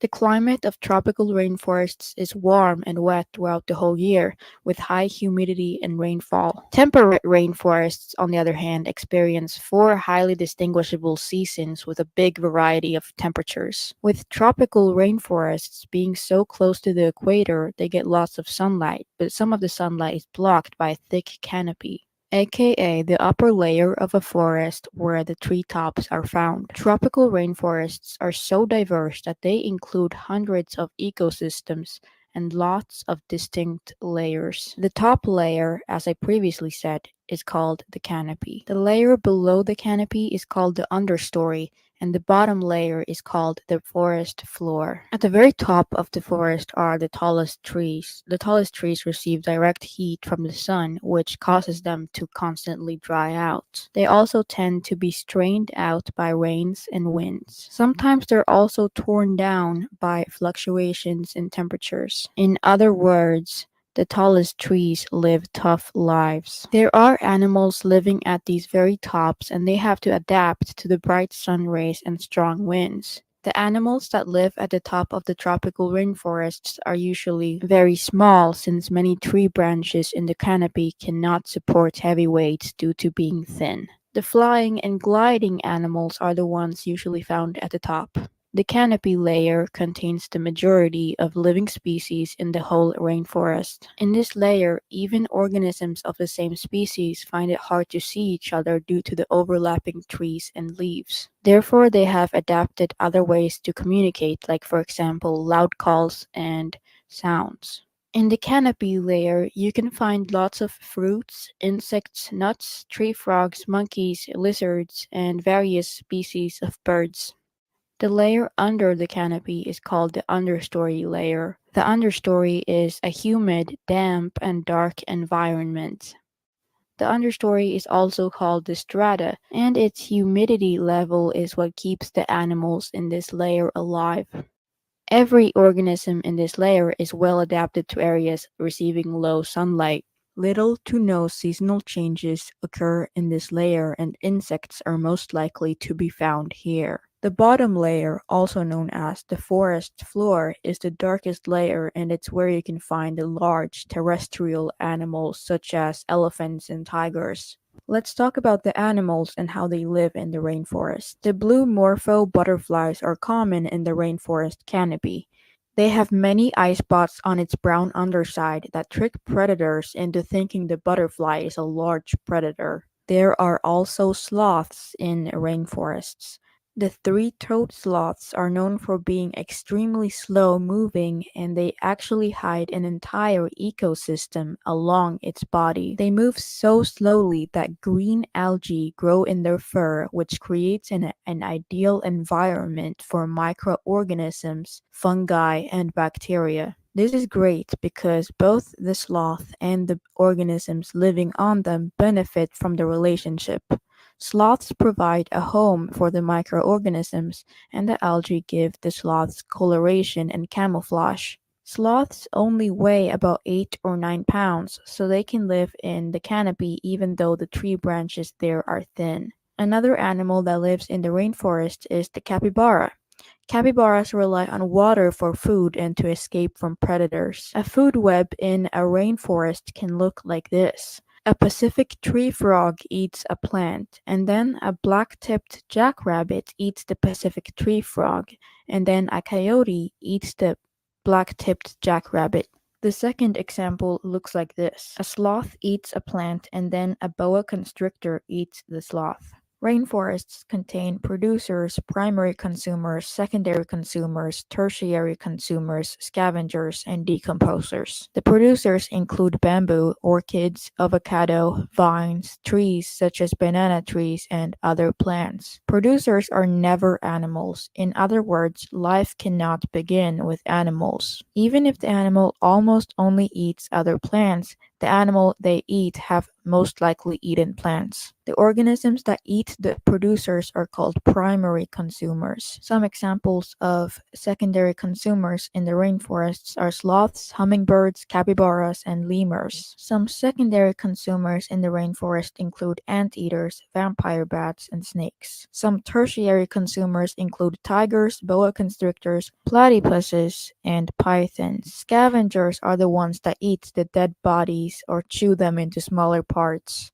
Some examples of scavengers are birds and bugs. Scavengers help keep the environment clean. When the scavengers have broken down the dead organisms into small particles, the decomposers eat them. Some examples of decomposers in the rainforests are scorpions, termites, worms, fungi, and microorganisms like, for instance, bacteria. One fact about rainforests is that they are one of our best natural defenses against climate change due to their ability to absorb greenhouse gases from the atmosphere. Even though rainforests cover less than 3% of the planet, they are important to almost every aspect of the planet's health, including our ability to breathe.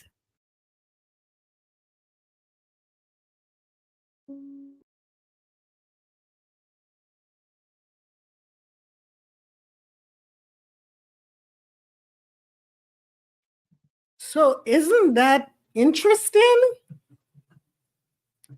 Wasn't that interesting to learn how just sunlight, sunlight and rain contribute to everything that we went into as far as the ecosystem is concerned? Because without sunlight and rain, all of those animals, plants, the insects,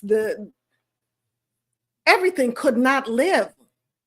So that the rain and the sunlight helps keep everything functioning, everything alive. So I just wanted to bring that out because a lot of times we don't think that deep about what's going on in these areas, because for many of us, we've never been to a rainforest, at least not that deep into a rainforest, to see what goes on in there. And so I thought that would be interesting for us to just take a peek inside of a tropical rainforest and see what that looks like. What do you think about that?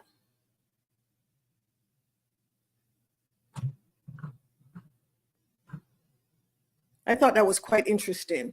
One very last video, and this one is pretty short, and this is about how a rainbow is formed.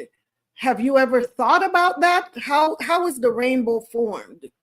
What are the elements that are necessary to form a rainbow?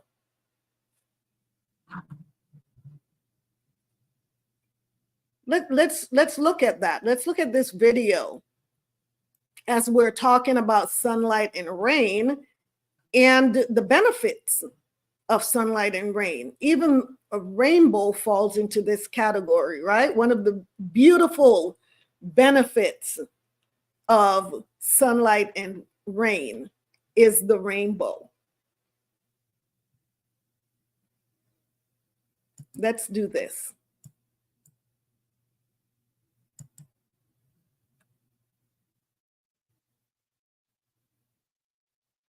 Once again, fair use.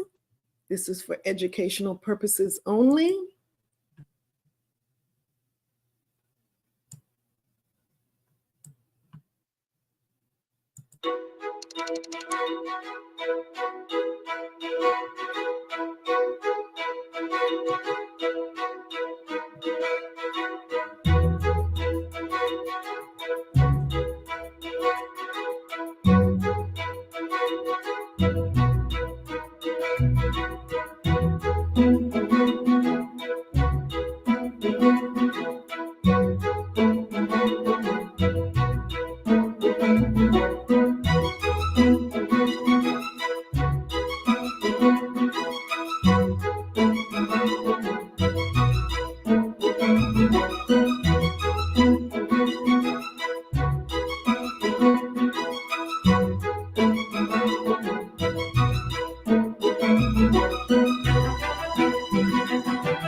What did you think about that?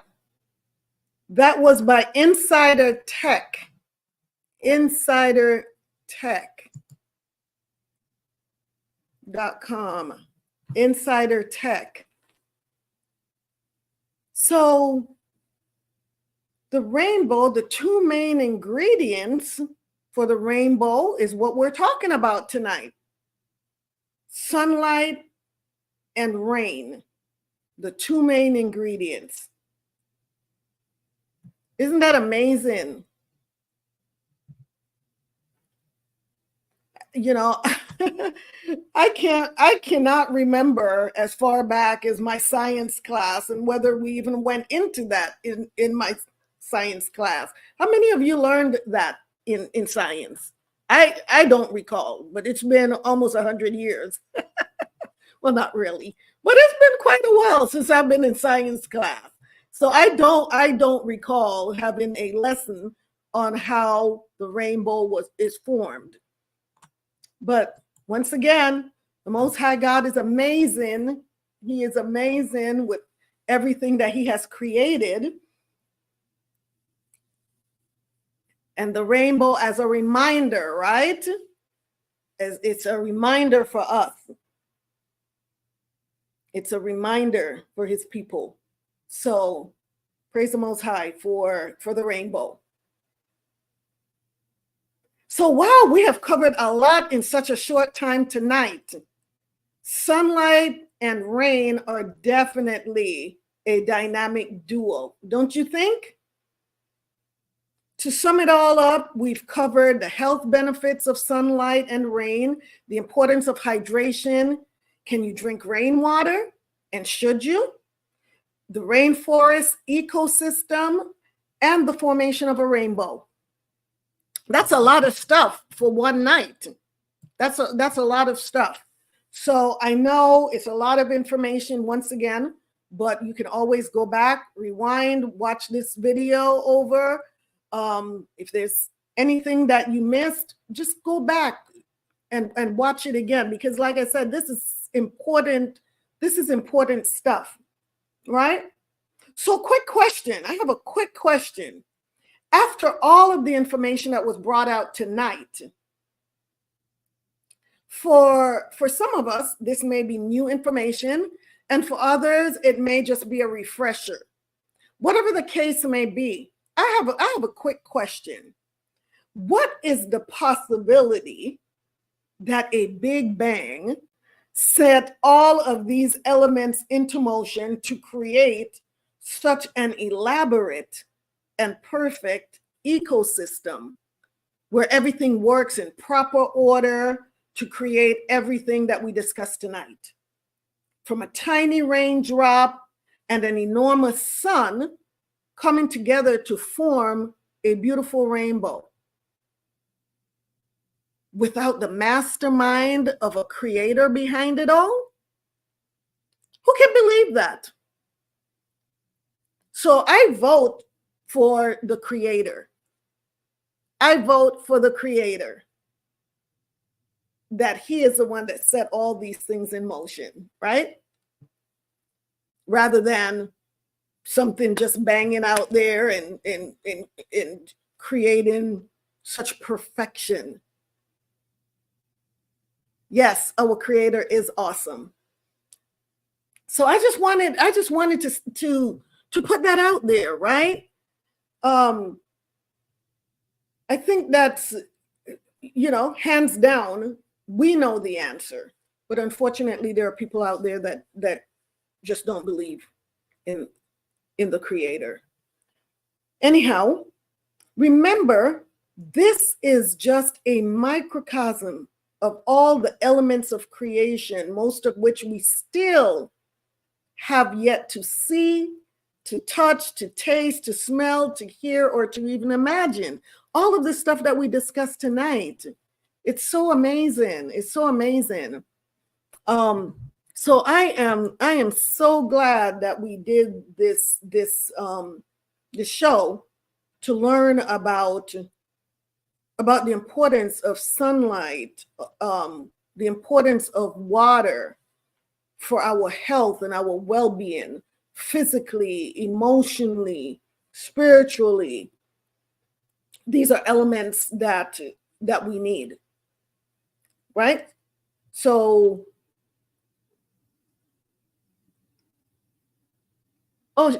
Jay Sean says, I had a whole lesson, a module, in fact, on the rainbow aspect. That's awesome. That's my grandson, by the way. You did. So you'll have to tell me about that that lesson that you had on the rainbow aspect.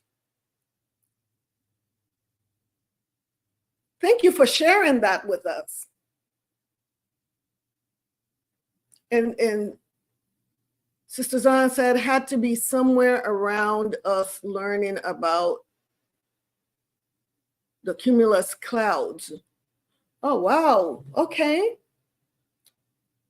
Yes. Yes, our creator is awesome. That being said, let's talk about next week's show. Next week will be our fourth and final show in our January's health and wellness series. Oh, Sean says, it's not a problem. I love giving knowledge. I know you do, and you're so good at it. You're so good at it. You're such a smart young man. You are such a smart young man, intelligent young man. And so I can't wait. I can't wait for you to tell me about it. I can't wait. So next week, like I said, will be our fourth and final show in our January's health and wellness series. On next week's show, I will have a special guest to come on and talk to us about integrative health.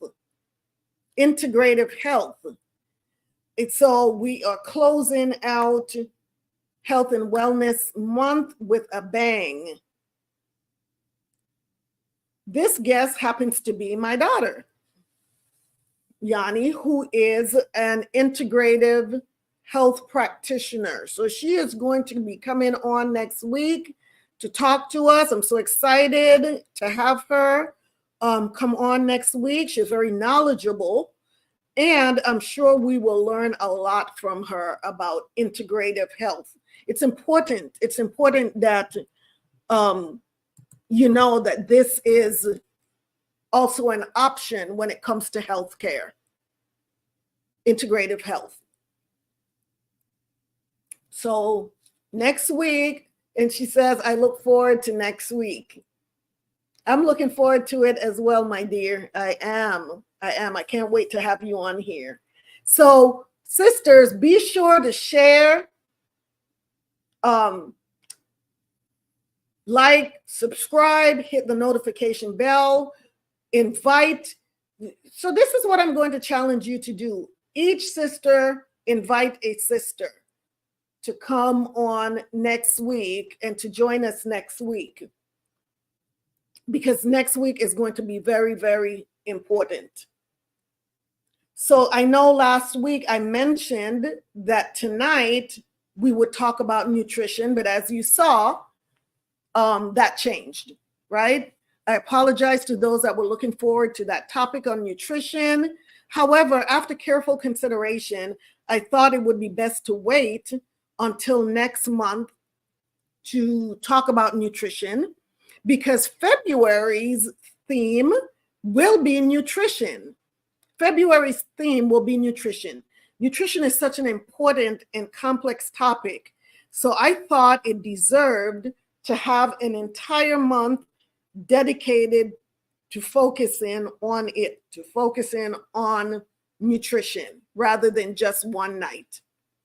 So don't you agree? Don't you agree that we really need to talk more about nutrition than just one night? So next month's theme is going to be functional nutrition, food as medicine. That's next month. Okay? So I am looking forward to next month as well. Well, sisters, I hope that you found the information that was presented tonight useful.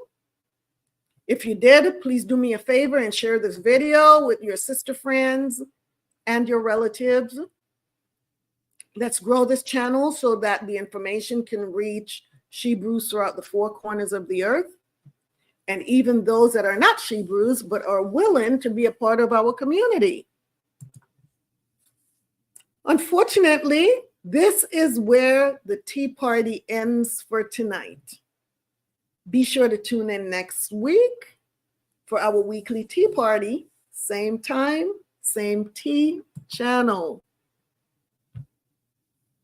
Can't wait until next week. I love you all so much. I appreciate you. Appreciate you taking time out of your very busy schedules to have tea and conversation with me.